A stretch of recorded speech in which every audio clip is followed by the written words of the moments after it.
ನಮಸ್ಕಾರ ಸ್ನೇಹಿತರೆ, Kannada books knowledge ಚಾನೆಲ್ಗೆ ನಿಮ್ಮೆಲ್ಲರಿಗೂ ಆತ್ಮೀಯ ಸ್ವಾಗತ. ಈ ಜಗತ್ತಿನಲ್ಲಿ ಕೆಲವು ಜನರು ತಮಗೆ ಬೇಕಾದಂತೆ ಇತರರನ್ನು ನಿಯಂತ್ರಿಸುವುದು ಹೇಗೆ ಎಂದು ಎಂದಾದರೂ ಯೋಚಿಸಿದ್ದೀರಾ?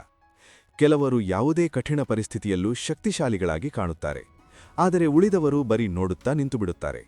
ಇದು ಕೇವಲ ಅದೃಷ್ಟವೇ, ಅಥವಾ ನಮಗೆಂದಿಗೂ ಕಲಿಸಲಾಗದ ಯಾವುದಾದರೂ ರಹಸ್ಯವಿದೆಯೇ? ಪವರ್, ಶಕ್ತಿ ಅಥವಾ ಅಧಿಕಾರ, ಇದೊಂದು ಪದ. ಇದನ್ನು ಕೇಳಿದ ತಕ್ಷಣ ನಮ್ಮ ಮನಸ್ಸಿನಲ್ಲಿ ಅನೇಕ ಚಿತ್ರಣಗಳು ಮೂಡುತ್ತವೆ. ಕೆಲವೊಮ್ಮೆ ರಾಜಕೀಯ, ಕೆಲವೊಮ್ಮೆ ವ್ಯಾಪಾರ, ಇನ್ನೂ ಕೆಲವೊಮ್ಮೆ ಯಾವುದಾದರೂ ವಿಷಕಾರಿ ಸಂಬಂಧದ ನೆನಪು. ಆದರೆ ಸತ್ಯವೇನೆಂದರೆ, ಶಕ್ತಿಯು ಪ್ರತಿಯೊಬ್ಬ ಮನುಷ್ಯನ ಜೀವನದ ಕಣ್ಣಿಗೆ ಕಾಣದ ಭಾಗವಾಗಿದೆ. ಇದು ಪ್ರತಿಯೊಂದು ಸಂಬಂಧ, ಪ್ರತಿಯೊಂದು ವ್ಯವಹಾರ ಮತ್ತು ಪ್ರತಿಯೊಂದು ಪರಸ್ಪರ ಕ್ರಿಯೆಯ ಹಿಂದೆ ನಿಶ್ಶಬ್ದವಾಗಿ ಕಾರ್ಯನಿರ್ವಹಿಸುತ್ತಿರುತ್ತದೆ. ಯಾವಾಗಲೂ ಎಲ್ಲರ ನೆಚ್ಚಿನವರಾಗಿರುವ ಒಬ್ಬ ವ್ಯಕ್ತಿಯನ್ನು ಊಹಿಸಿ. ಬಡ್ತಿ ಅವನಿಗೇ ಸಿಗುತ್ತದೆ. ಜನರು ಅವನ ಮಾತನ್ನೇ ಕೇಳುತ್ತಾರೆ. ಆಗ ನೀವು ಇವನಲ್ಲಿ ಅಂಥದ್ದೇನಿದೆ ಎಂದು ಯೋಚಿಸುತ್ತಾ ಇರುತ್ತೀರಿ. ಅವನು ಯಾವುದೇ ಜಾದೂ ಮಾಡುವುದಿಲ್ಲ. ಬದಲಿಗೆ ಜಗತ್ತು ಮೌನವಾಗಿ ಅನುಸರಿಸುವ, ಆದರೆ ಯಾರೂ ಬಹಿರಂಗವಾಗಿ ಹೇಳದ ಆ ಗುಪ್ತ ನಿಯಮಗಳು ಅವನಿಗೆ ತಿಳಿದಿರುತ್ತವೆ. ಈ ಜಗತ್ತು ಸರಳವಾಗಿಲ್ಲ.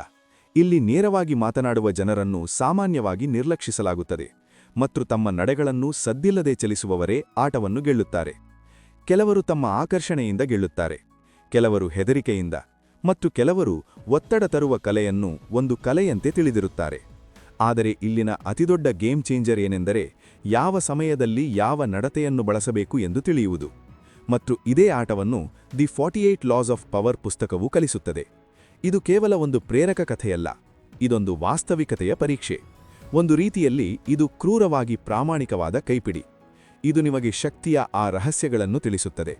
ನಾವು ಅವುಗಳ ಬಗ್ಗೆ ಕೇವಲ ಅನುಭವಿಸುತ್ತೇವೆಯೇ ಹೊರತು ಎಂದಿಗೂ ಅರ್ಥಮಾಡಿಕೊಳ್ಳುವುದಿಲ್ಲ. ಈ ಪುಸ್ತಕವು ನಿಮಗೆ ಸರಳ ಮಾರ್ಗವನ್ನು ತೋರಿಸುವುದಿಲ್ಲ. ಬದಲಾಗಿ ಪ್ರತಿಯೊಬ್ಬ ಮನುಷ್ಯನೂ ತನ್ನ ಅನುಕೂಲಕ್ಕಾಗಿ ಮುಖವಾಡವನ್ನು ಧರಿಸಿ ಓಡಾಡುತ್ತಿರುವ ಆ ಗೊಂದಲದ ಹಾದಿಯಲ್ಲಿ ಹೇಗೆ ಸಾಗಬೇಕು ಎಂಬುದನ್ನು ಕಲಿಸುತ್ತದೆ. ಬಹುಶಃ ನೀವು ಯೋಚಿಸುತ್ತಿರಬಹುದು, ಈ ಪುಸ್ತಕವು ಇತರರನ್ನು ನಿಯಂತ್ರಿಸಲು ಕಲಿಸುತ್ತದೆಯೇ? ಇಲ್ಲ, ಈ ಪುಸ್ತಕವು ನಿಮ್ಮನ್ನು ನೀವೇ ನಿಯಂತ್ರಣದಲ್ಲಿಟ್ಟುಕೊಳ್ಳಲು ಕಲಿಸುತ್ತದೆ.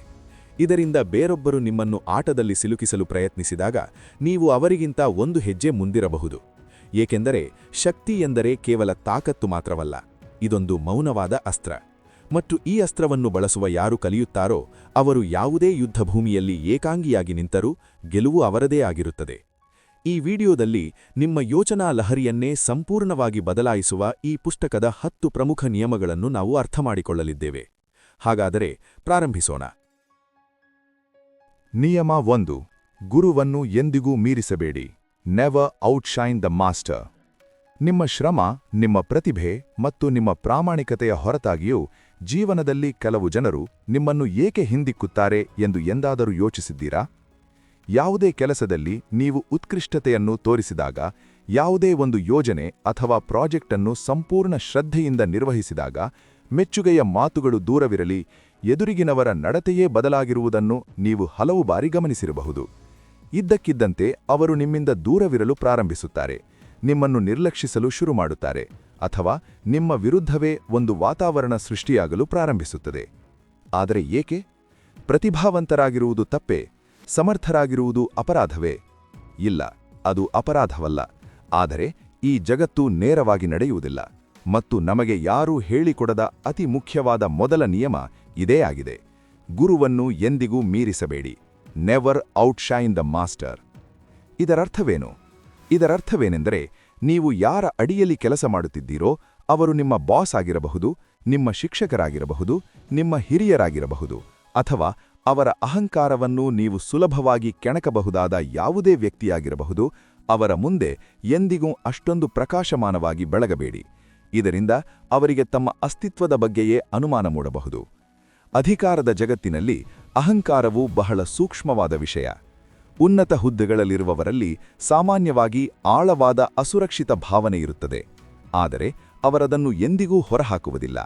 ಮತ್ತು ನೀವು ನಿಮ್ಮ ಮುಂದೆ ನಿಮ್ಮ ಪ್ರತಿಭೆ ಪ್ರದರ್ಶಿಸಿದಾಗ ಅವರಿಗೆ ಸಂತೋಷವಾಗುವುದಿಲ್ಲ, ಬದಲಿಗೆ ಅವರಿಗೆ ಬೆದರಿಕೆ ಎದುರಾದಂತೆ ಭಾಸವಾಗುತ್ತದೆ. ಒಂದು ನ್ಯಾಯಾಲಯದ ಕೊಠಡಿಯನ್ನು ಊಹಿಸಿ. ರಾಜ ಕುಳಿತಿದ್ದಾನೆ ಮತ್ತು ಮಂತ್ರಿಗಳ ಗುಂಪು ನೆರೆದಿದೆ. ಈಗ ಒಬ್ಬ ಹೊಸ ಯುವಕ ಬರುತ್ತಾನೆ. ಅವನು ಎಷ್ಟು ಜಾಣ, ಆಕರ್ಷಕ ಮತ್ತು ಪ್ರತಿಭಾವಂತನಾಗಿದ್ದಾನೆಂದರೆ ಎಲ್ಲರ ಕಣ್ಣು ಅವನ ಮೇಲೆ ನೆಲೆಸುತ್ತದೆ. ರಾಜ ಮೊದಲು ನಗುತ್ತಾನೆ, ನಂತರ ಮೌನವಾಗುತ್ತಾನೆ. ನಿಧಾನವಾಗಿ ಆ ಯುವಕನಿಗೆ ದರ್ಬಾರಿನ ವಾತಾವರಣ ಬದಲಾಗಲು ಶುರುವಾಗುತ್ತದೆ. ಏಕೆಂದರೆ ಸ್ಪಾಟ್ಲೈಟ್ ಈಗ ರಾಜನಿಂದ ಆ ಯುವಕನ ಕಡೆಗೆ ತಿರುಗಿದೆ. ನೀವು ನಿಮ್ಮ ಗುರುವಿಗಿಂತ ಹೆಚ್ಚು ಪ್ರಕಾಶಿಸಿದಾಗ ಇದೇ ಸಂಭವಿಸುತ್ತದೆ. ನಿಮ್ಮ ಉದ್ದೇಶವು ಶುದ್ಧವಾಗಿರಬಹುದು, ನೀವು ಕೇವಲ ಉತ್ತಮ ಕೆಲಸ ಮಾಡಲು ಬಯಸಿರಬಹುದು. ಆದರೆ ನಿಮ್ಮ ಪ್ರತಿಭೆಯು ಎದುರಿನವರ ಅಹಂಕಾರಕ್ಕೆ ಧಕ್ಕೆ ತಂದರೆ, ಯಾವುದೇ ತಪ್ಪನ್ನು ಮಾಡದೆಯೇ ನೀವು ಆಟವನ್ನು ಸೋತಂತೆಯೇ. ಈ ನಿಯಮದ ಸತ್ಯವು ಬಹಳ ಕಹಿಯಾಗಿದೆ, ಆದರೆ ಅಷ್ಟೇ ಮುಖ್ಯವಾದುದೂ ಆಗಿದೆ. ಏಕೆಂದರೆ ಭಾವನಾತ್ಮಕವಾಗಿ ಬುದ್ಧಿವಂತರಾಗಿರುವವರು ಯಾವಾಗ ತಮ್ಮ ಬೆಳಕನ್ನು ಕಡಿಮೆ ಮಾಡಬೇಕು ಮತ್ತು ಯಾವಾಗ ಇನ್ನೊಬ್ಬರ ಅಹಂಕಾರವನ್ನು ಹೊಗಳಿ ತೇಲಿಸಬೇಕು ಎಂದು ತಿಳಿದಿರುತ್ತಾರೆ. ಕೆಲವೊಮ್ಮೆ ಜೀವನದಲ್ಲಿ ಮುಂದುವರಿಯಲು ಜಾಣರಾಗಿದ್ದರೆ ಸಾಲದು, ನೀವು ರಾಜತಾಂತ್ರಿಕರೂ ಆಗಿರಬೇಕಾಗುತ್ತದೆ. ದೀರ್ಘಾವಧಿಯಲ್ಲಿ ನೀವು ಆಟವನ್ನು ಗೆಲ್ಲಲು ಯಾವ ಸಮಯದಲ್ಲಿ ಎಷ್ಟು ಮಾತನಾಡಬೇಕು, ಯಾರನ್ನು ಹೊಗಳಬೇಕು ಮತ್ತು ಯಾವಾಗ ನಿಮ್ಮನ್ನು ನೀವು ಹಿಂದೆ ಇಟ್ಟುಕೊಳ್ಳಬೇಕು ಎಂಬುದನ್ನು ನೀವು ಅರ್ಥಮಾಡಿಕೊಳ್ಳಬೇಕು. ಅಧಿಕಾರದ ಜಗತ್ತಿನಲ್ಲಿ ಉಳಿದುಕೊಳ್ಳಲು ಅದರದ್ದೇ ಆದ ನಿಯಮಗಳಿವೆ, ಮತ್ತು ಈ ಮೊದಲ ನಿಯಮವು ಒಂದು ಅಗೋಚರ ಕವಚದ ರೀತಿ ಕಾರ್ಯನಿರ್ವಹಿಸುತ್ತದೆ. ಈ ನಿಯಮವನ್ನು ನಿರ್ಲಕ್ಷಿಸುವವರು ಎಷ್ಟೇ ಪ್ರತಿಭಾವಂತರಾಗಿದ್ದರೂ ಒಂದಲ್ಲ ಒಂದು ದಿನ ತಮ್ಮ ಸ್ಥಾನವನ್ನು ಕಳೆದುಕೊಳ್ಳುತ್ತಾರೆ. ಆದ್ದರಿಂದ ಮುಂದಿನ ಬಾರಿ ನೀವು ಯಾವುದೇ ಪ್ರಮುಖ ವ್ಯಕ್ತಿಯ ಮುಂದೆ ಇರುವಾಗ ನಿಮ್ಮ ಮಾತುಗಳು, ನಿಮ್ಮ ದೇಹ ಭಾಷೆ ಮತ್ತು ನಿಮ್ಮ ಪ್ರಕಾಶವನ್ನು ಸ್ವಲ್ಪ ನಿಯಂತ್ರಣದಲ್ಲಿಡಿ. ನೆನಪಿಡಿ, ಪ್ರತಿಭೆಯನ್ನು ತೋರಿಸಲು ಒಂದು ಸರಿಯಾದ ಸಮಯ ಮತ್ತು ಸರಿಯಾದ ಸ್ಥಳ ಅಗತ್ಯವಾಗಿರುತ್ತದೆ, ಮತ್ತು ನೀವು ಇದನ್ನು ಅರ್ಥಮಾಡಿಕೊಂಡರೆ ನೀವು ಅಧಿಕಾರದ ಮೊದಲ ಪ್ರವೇಶ ಪತ್ರವನ್ನು ಪಡೆದಂತೆಯೇ ಸರಿ. ನಿಯಮ 2. ನಿಮ್ಮ ಉದ್ದೇಶಗಳನ್ನು ಮರೆಮಾಡಿ. Conceal your intentions. ನೀವು ಯಾವುದೇ ಯೋಜನೆಯನ್ನು ರೂಪಿಸಿದಾಗ, ಯಾವುದೇ ದೊಡ್ಡ ಕನಸನ್ನು ಕಂಡಾಗ ಅಥವಾ ಯಾವುದೇ ಗುರಿಯತ್ತ ಮೌನವಾಗಿ ಸಾಗುತ್ತಿರುವಾಗ ಇದ್ದಕ್ಕಿದ್ದಂತೆ ಇಡೀ ಜಗತ್ತು ನಿಮ್ಮ ಹಾದಿಯಲ್ಲಿ ಅಡಚಣೆಯಾಗಿದೆಯೇ ಎಂದು ಎಂದಾದರೂ ನಿಮಗೆ ಅನಿಸಿದೆಯೇ? ಜನರು ನಿಮ್ಮ ವಿರುದ್ಧ ಮಾತನಾಡಲು ಪ್ರಾರಂಭಿಸುತ್ತಾರೆ, ಸಂಗತಿಗಳು ಗೋಜಲಾಗಿ ಬಿಡುತ್ತವೆ, ಮತ್ತು ನೀವು ಏನನ್ನು ಸಾಧಿಸಬೇಕೆಂದುಕೊಂಡಿದ್ದೀರೋ ಅದು ಪೂರ್ಣಗೊಳ್ಳುವ ಮೊದಲೇ ಛಿದ್ರವಾಗುತ್ತದೆ. ಬಹುಶಃ ನೀವು ನಿಮ್ಮ ಉದ್ದೇಶಗಳನ್ನು ಬೇಗನೆ ಬಹಿರಂಗಪಡಿಸಿರಬಹುದೇ? ಈ ಜಗತ್ತಿನಲ್ಲಿ ಅತ್ಯಂತ ಅಪಾಯಕಾರಿ ವಿಷಯವೆಂದರೆ ನಿಮ್ಮ ಇರಾದೆಗಳನ್ನು ಸ್ಪಷ್ಟವಾಗಿ ಹೇಳುವುದು. ನಿಮ್ಮ ಉದ್ದೇಶಗಳನ್ನು ಮರೆಮಾಡಿ ಎಂಬ ಈ ನಿಯಮವು ನಿಮ್ಮ ನಿಜವಾದ ಯೋಜನೆಗಳು ಮತ್ತು ಗುರಿಗಳನ್ನು ಯಾವಾಗಲೂ ಪರದೆಯ ಹಿಂದೆ ಇಡಬೇಕು ಎಂದು ಕಲಿಸುತ್ತದೆ. ಒಬ್ಬ ಮಾಂತ್ರಿಕನು ತನ್ನ ತಂತ್ರಗಳನ್ನು ವೇದಿಕೆಯ ಮೇಲೆ ತೋರಿಸಿದರೂ ನಿಜವಾದ ರಹಸ್ಯವನ್ನು ಯಾವಾಗಲೂ ಮರೆಮಾಚುವಂತೆ. ನೀವು ಏನು ಮಾಡಲು ಹೊರಟಿದ್ದೀರಿ ಎಂದು ಜನರಿಗೆ ತಿಳಿಯದಿದ್ದಾಗ ಅವರು ನಿಮ್ಮನ್ನು ತಡೆಯಲು ಸಾಧ್ಯವಿಲ್ಲ. ಆದರೆ ನೀವು ಏನು ಯೋಚಿಸುತ್ತಿದ್ದೀರಿ, ಏನು ಮಾಡಲು ಹೋಗುತ್ತಿದ್ದೀರಿ, ಎಲ್ಲಿಗೆ ತಲುಪಲು ಬಯಸುತ್ತೀರಿ ಎಂಬುದನ್ನು ನೀವು ಅವರಿಗೆ ಹೇಳಿದ ತಕ್ಷಣ ನೀವು ನಿಮ್ಮ ಯೋಜನೆಗಳನ್ನು ಒಂದು ಸಾರ್ವಜನಿಕ ಯುದ್ಧಭೂಮಿಗೆ ಇಳಿಸಿದ್ದೀರಿ ಎಂದು ತಿಳಿಯಿರಿ. ಮತ್ತು ಈ ಜಗತ್ತಿನಲ್ಲಿ ಕಣ್ಣಿಗೆ ಕಾಣುವ ವಿಷಯದ ಮೇಲೆ ಮೊದಲಿಗೆ ದಾಳಿಯಾಗುತ್ತದೆ. ಒಮ್ಮೆ ಯೋಚಿಸಿ, ಒಂದು ಸಿಂಹವು ಬೇಟೆಯಾಡುವಾಗ ನಿಶ್ಶಬ್ದವಾಗಿ ನಡೆಯುತ್ತದೆ. ಅದರ ಕಣ್ಣುಗಳು ಕೇಂದ್ರೀಕೃತವಾಗಿರುತ್ತವೆ, ಅದರ ನಡಿಗೆ ನಿಧಾನವಾಗಿರುತ್ತದೆ, ಮತ್ತು ಕೊನೆಯ ಕ್ಷಣದವರೆಗೆ ಅದರ ಉದ್ದೇಶಗಳು ಸ್ಪಷ್ಟವಾಗುವುದಿಲ್ಲ. ಎದುರಿನ ಪ್ರಾಣಿಯು ಸಂಪೂರ್ಣ ರಕ್ಷಣಾ ರಹಿತವಾದಾಗ, ಡಿಫೆನ್ಸ್ಲೆಸ್ ಆದಾಗ ಮಾತ್ರ ಅದು ದಾಳಿ ಮಾಡುತ್ತದೆ. ಆದರೆ ಅದೇ ಸಿಂಹ ದೂರದಿಂದಲೇ ಗರ್ಜಿಸಲು ಪ್ರಾರಂಭಿಸಿದರೆ, ನಾನು ಬರುತ್ತಿದ್ದೇನೆ ಎಂದು ತೋರಿಸಿದರೆ ಬೇಟಿ ಮೊದಲೇ ಓಡಿಹೋಗುತ್ತದೆ. ಬುದ್ಧಿವಂತ ವ್ಯಕ್ತಿ ಮತ್ತು ಕ್ಷಣಿಕ ಆವೇಶದ ವ್ಯಕ್ತಿಗೂ ಇರುವ ವ್ಯತ್ಯಾಸ ಇದೆ. ಅನೇಕ ಬಾರಿ ನಾವು ಉತ್ಸಾಹದಲ್ಲಿ ಅಥವಾ ಮನ್ನಣೆ ಪಡೆಯಲು ನಮ್ಮ ಗುರಿಗಳನ್ನು ಜನರೊಂದಿಗೆ ಹಂಚಿಕೊಳ್ಳುತ್ತೇವೆ. ಆಗ ಜನರು ನಮ್ಮನ್ನು ಹೊಗಳುತ್ತಾರೆ, ಬೆಂಬಲಿಸುತ್ತಾರೆ ಮತ್ತು ಪ್ರೇರಿತರಾಗುತ್ತಾರೆ ಎಂದು ಭಾವಿಸುತ್ತೇವೆ. ಆದರೆ ವಾಸ್ತವವಾಗಿ ಅನೇಕ ಬಾರಿ ಜನರು ಅಸೂಯೆಪಡುತ್ತಾರೆ, ಹೆದರುತ್ತಾರೆ ಅಥವಾ ನಿಮ್ಮ ದಾರಿಯಲ್ಲಿ ರಹಸ್ಯವಾಗಿ ಮುಳ್ಳುಗಳನ್ನು ಹಾಸುತ್ತಾರೆ. ಶಕ್ತಿಯ ಆಟವನ್ನು ಮರೆಮಾಚಿ ಆಡಲಾಗುತ್ತದೆ. ನೀವು ಯಾವುದಾದರೂ ಒಂದು ಸಮಾಲೋಚನೆಯಲ್ಲಿ, ಒಂದು ವ್ಯವಹಾರದಲ್ಲಿ ಅಥವಾ ಜೀವನದ ಯಾವುದೇ ಶಕ್ತಿಯ ಆಟದಲ್ಲಿದ್ದಾಗ ನಿಮ್ಮ ಕಾರ್ಡ್ಗಳನ್ನು ಮರೆಮಾಚಿ ಆಡಿ. ಎದುರಿನವರಿಗೆ ಎಷ್ಟು ತೋರಿಸುವುದು ಅಗತ್ಯವೋ ಅಷ್ಟನ್ನೇ ತೋರಿಸಿ, ಮತ್ತು ನೀವು ಬಯಸಿದಷ್ಟು ಮಾತ್ರ ಅವರನ್ನು ಯೋಚಿಸಲು ಬಿಡಿ. ನೀವು ಏನು ಯೋಚಿಸುತ್ತಿದ್ದೀರಿ ಎಂದು ಜನರಿಗೆ ಗೊಂದಲವಾದಾಗ ನೀವು ಅವರ ಮನಸ್ಸಿನ ಮೇಲೆ ನಿಯಂತ್ರಣ ಸಾಧಿಸುತ್ತೀರಿ, ಮತ್ತು ಅಲ್ಲಿಂದಲೇ ನಿಜವಾದ ಶಕ್ತಿಯು ಪ್ರಾರಂಭವಾಗುತ್ತದೆ. ಈ ಜಗತ್ತು ಕಾರ್ಯತಂತ್ರಗಳಿಂದ ನಡೆಯುತ್ತದೆ, ಭಾವನೆಗಳಿಂದಲ್ಲ. ಮತ್ತು ತಮ್ಮ ಇರಾದೆಗಳನ್ನು ಮರೆಮಾಚಲು ಕಲಿಯುವ ಜನರು ನಿಧಾನವಾಗಿ ಇತರರ ನಡೆಗಳನ್ನು ಸಹ ಓದಲು ಪ್ರಾರಂಭಿಸುತ್ತಾರೆ. ಅವರ ಮಾತುಗಳ ಹಿಂದಿನ ಅರ್ಥವನ್ನು ಅರ್ಥಮಾಡಿಕೊಳ್ಳುತ್ತಾರೆ. ಅವರ ಭಾವನೆಗಳ ಹಿಂದಿನ ನಿಜವಾದ ಆಲೋಚನೆಯನ್ನು ಗ್ರಹಿಸಲು ಶುರುಮಾಡುತ್ತಾರೆ. ಮತ್ತು ಆಗ ನೀವು 1 ಹೆಜ್ಜೆಯಲ್ಲ 10 ಹೆಜ್ಜೆ ಮುಂದಿರುತ್ತೀರಿ. ಆದ್ದರಿಂದ ಮುಂದಿನ ಬಾರಿ ಯಾರಾದರೂ ನಿಮ್ಮನ್ನು ನಿನ್ನ ಯೋಜನೆ ಏನು ಎಂದು ಕೇಳಿದರೆ ನಗುತ್ತಾ ಹೀಗೆ ಹೇಳಿ, ನೋಡೋಣ. ಯಾಕೆಂದರೆ ತಮ್ಮ ಇರಾದೆಗಳ ರಹಸ್ಯವನ್ನು ಕಾಪಾಡಿಕೊಳ್ಳುವವರು ಈ ಜಗತ್ತಿನ ಅತ್ಯಂತ ಊಹಿಸಲಾಗದ ಆಟಗಾರರಾಗಿ ಬದಲಾಗುತ್ತಾರೆ. ಮತ್ತು ಊಹಿಸಲಾಗದ ವ್ಯಕ್ತಿಗಿಂತ ದೊಡ್ಡ ಬೆದರಿಕೆ ಮತ್ತೊಂದಿಲ್ಲ. ನಿಯಮ 3. ಯಾವುದೇ ಬೆಲೆಯಲ್ಲಿ ಗಮನ ಸೆಳೆಯಿರಿ. Court attention at all costs. ಈ ಜಗತ್ತಿನಲ್ಲಿ ಅತಿದೊಡ್ಡ ಅಪರಾಧ ಯಾವುದು? ಇಲ್ಲ. ಕಳ್ಳತನವೂ ಅಲ್ಲ, ಸುಳ್ಳು ಹೇಳುವುದೂ ಅಲ್ಲ, ಮೋಸವೂ ಅಲ್ಲ. ಈ ಜಗತ್ತಿನಲ್ಲಿ ಅತ್ಯಂತ ದೊಡ್ಡ, ಕ್ಷಮಿಸಲಾಗದ ಅಪರಾಧವೆಂದರೆ ಮರೆತು ಹೋಗುವುದು. ನೀವು ಎಷ್ಟು ಒಳ್ಳೆಯವರು, ಎಷ್ಟು ಶ್ರಮವಹಿಸುತ್ತೀರಿ, ಎಷ್ಟು ಪ್ರಾಮಾಣಿಕರು. ಜನರು ನಿಮ್ಮನ್ನು ಗಮನಿಸದಿದ್ದರೆ ಅದರಿಂದ ಯಾವುದೇ ಪ್ರಯೋಜನವಿಲ್ಲ. ಈ ಜಗತ್ತಿನಲ್ಲಿ ಯಾರನ್ನು ಜನರು ನೋಡುತ್ತಾರೋ, ಯಾರ ಬಗ್ಗೆ ಮಾತನಾಡುತ್ತಾರೆ, ಯಾರ ಹೆಸರಿಗೆ ಪ್ರತಿಕ್ರಿಯೆಗಳು ಅಂದರೆ ರಿಯಾಕ್ಷನ್ಸ್ ಬರುತ್ತವೆಯೋ ಅವರೇ ಮುಂದುವರಿಯುತ್ತಾರೆ. ಮತ್ತು ಅದಕ್ಕಾಗಿಯೇ ಅಧಿಕಾರದ ಜಗತ್ತಿನ ಒಂದು ಅಪಾಯಕಾರಿ ಆದರೆ ಸತ್ಯ ಹೇಳುವ ನಿಯಮ ಹೀಗಿದೆ: ಯಾವುದೇ ಬೆಲೆಯಲ್ಲಿ ಗಮನ ಸೆಳೆಯಿರಿ. Court attention at all costs. ಇದರರ್ಥ ಏನೇ ಆದರೂ ಜನರ ಕಣ್ಣುಗಳಲ್ಲಿ ಉಳಿಯಿರಿ, ಗಮನವನ್ನು ಸೆಳೆಯಿರಿ. ಮತ್ತು ಯಾರೂ ನಿಮಗೆ ಗಮನ ಕೊಡದಿದ್ದರೆ ಜನರು ನಿಮ್ಮನ್ನು ನಿರ್ಲಕ್ಷಿಸಲಾಗದಂತೆ ಯಾವುದೇ ಬೆಲೆ ತೆತ್ತಾದರೂ ನಿಮ್ಮನ್ನು ನೀವು ರೂಪಿಸಿಕೊಳ್ಳಿ. ಏಕೆಂದರೆ ಸತ್ಯವೇನೆಂದರೆ ಜನರು ಹೊಳೆಯುವ ವಸ್ತುಗಳನ್ನು ಮಾತ್ರ ನೋಡುತ್ತಾರೆ. ವಿಷಯ ವಸ್ತುವಿಗಿಂತ ಹೆಚ್ಚು ಪ್ಯಾಕೇಜಿಂಗ್ ಮಾರಾಟವಾಗುತ್ತದೆ. ಆಳಕ್ಕಿಂತ ಹೆಚ್ಚು ನಾಟಕವು ನೆನಪಿನಲ್ಲಿ ಉಳಿಯುತ್ತದೆ. ಮತ್ತು ಮೌನಕ್ಕಿಂತ ಹೆಚ್ಚು ಪರಿಣಾಮಕಾರಿಯಾಗಿರುವುದು ಗೋಚರತೆ. ಈಗ ನೀವು ಯೋಚಿಸಬಹುದು, ಗಮನ ಸೆಳೆಯುವುದು ತಪ್ಪೇ? ನಾವು ತೋರಿಸಿಕೊಳ್ಳಬೇಕೇ? ಇಲ್ಲ, ಇದು ತೋರಿಸಿಕೊಳ್ಳುವ ಮಾತಲ್ಲ, ಇದು ಕಾರ್ಯತಂತ್ರದ ಮಾತು. ಅಧಿಕಾರವನ್ನು ಗಳಿಸಲು ನೀವು ನಿಮ್ಮನ್ನು ಜನರ ದೃಷ್ಟಿಯಲ್ಲಿ ಇಟ್ಟುಕೊಳ್ಳಬೇಕಾಗುತ್ತದೆ, ಆದರೆ ಬುದ್ಧಿವಂತಿಕೆಯಿಂದ. ಕೆಲವೊಮ್ಮೆ ನಿಗೂಢತೆಯನ್ನು ಸೃಷ್ಟಿಸುವ ಮೂಲಕ, ಕೆಲವೊಮ್ಮೆ ಆಕರ್ಷಣೆಯಿಂದ ಮತ್ತು ಕೆಲವೊಮ್ಮೆ ವಿವಾದದಿಂದಲೂ. ಆದರೆ ಒಂದು ವಿಷಯವನ್ನು ಯಾವಾಗಲೂ ನೆನಪಿಡಿ: ಗುಂಪಿನಲ್ಲಿ ಕಳೆದು ಹೋಗುವುದು ಸೋಲು. ಈ ಜಗತ್ತಿನಲ್ಲಿ ಲಕ್ಷಾಂತರ ಪ್ರತಿಭಾವಂತ ಜನರಿದ್ದಾರೆ, ಅವರು ಪ್ರಸಿದ್ಧರಾಗದೇ ಉಳಿದರು. ಅವರು ಸಮರ್ಥರಲ್ಲದ ಕಾರಣದಿಂದಲ್ಲ, ಬದಲಾಗಿ ಅವರು ತಮ್ಮನ್ನು ಮರೆಮಾಚಿಕೊಂಡ ಕಾರಣದಿಂದ.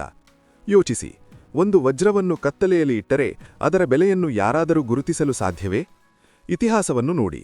ಅದು ರಾಜಕೀಯವೇ ಆಗಿರಲಿ, ವ್ಯಾಪಾರವೇ ಆಗಿರಲಿ, ಕಲೆಯಾಗಲಿ ಅಥವಾ ಮನರಂಜನೆಯಾಗಲಿ, ಅಧಿಕಾರಕ್ಕೆ ಬಂದ ಜನರು ತಮ್ಮನ್ನು ಜನರ ಮನಸ್ಸಿನಲ್ಲಿ ಕೆತ್ತಿದ್ದಾರೆ.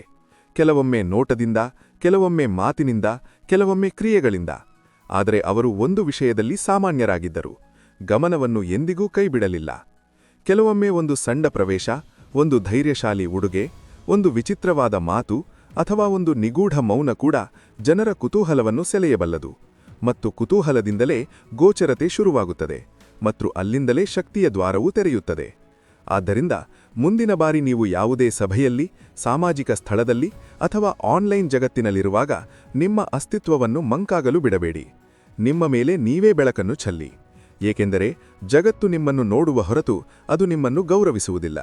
ಮತ್ತು ನೆನಪಿಡಿ, ಹೆಸರು ಅಳಿಸಿ ಹೋಗುವ ಮೊದಲು ಮುಖವು ಮಸುಕಾಗುತ್ತದೆ.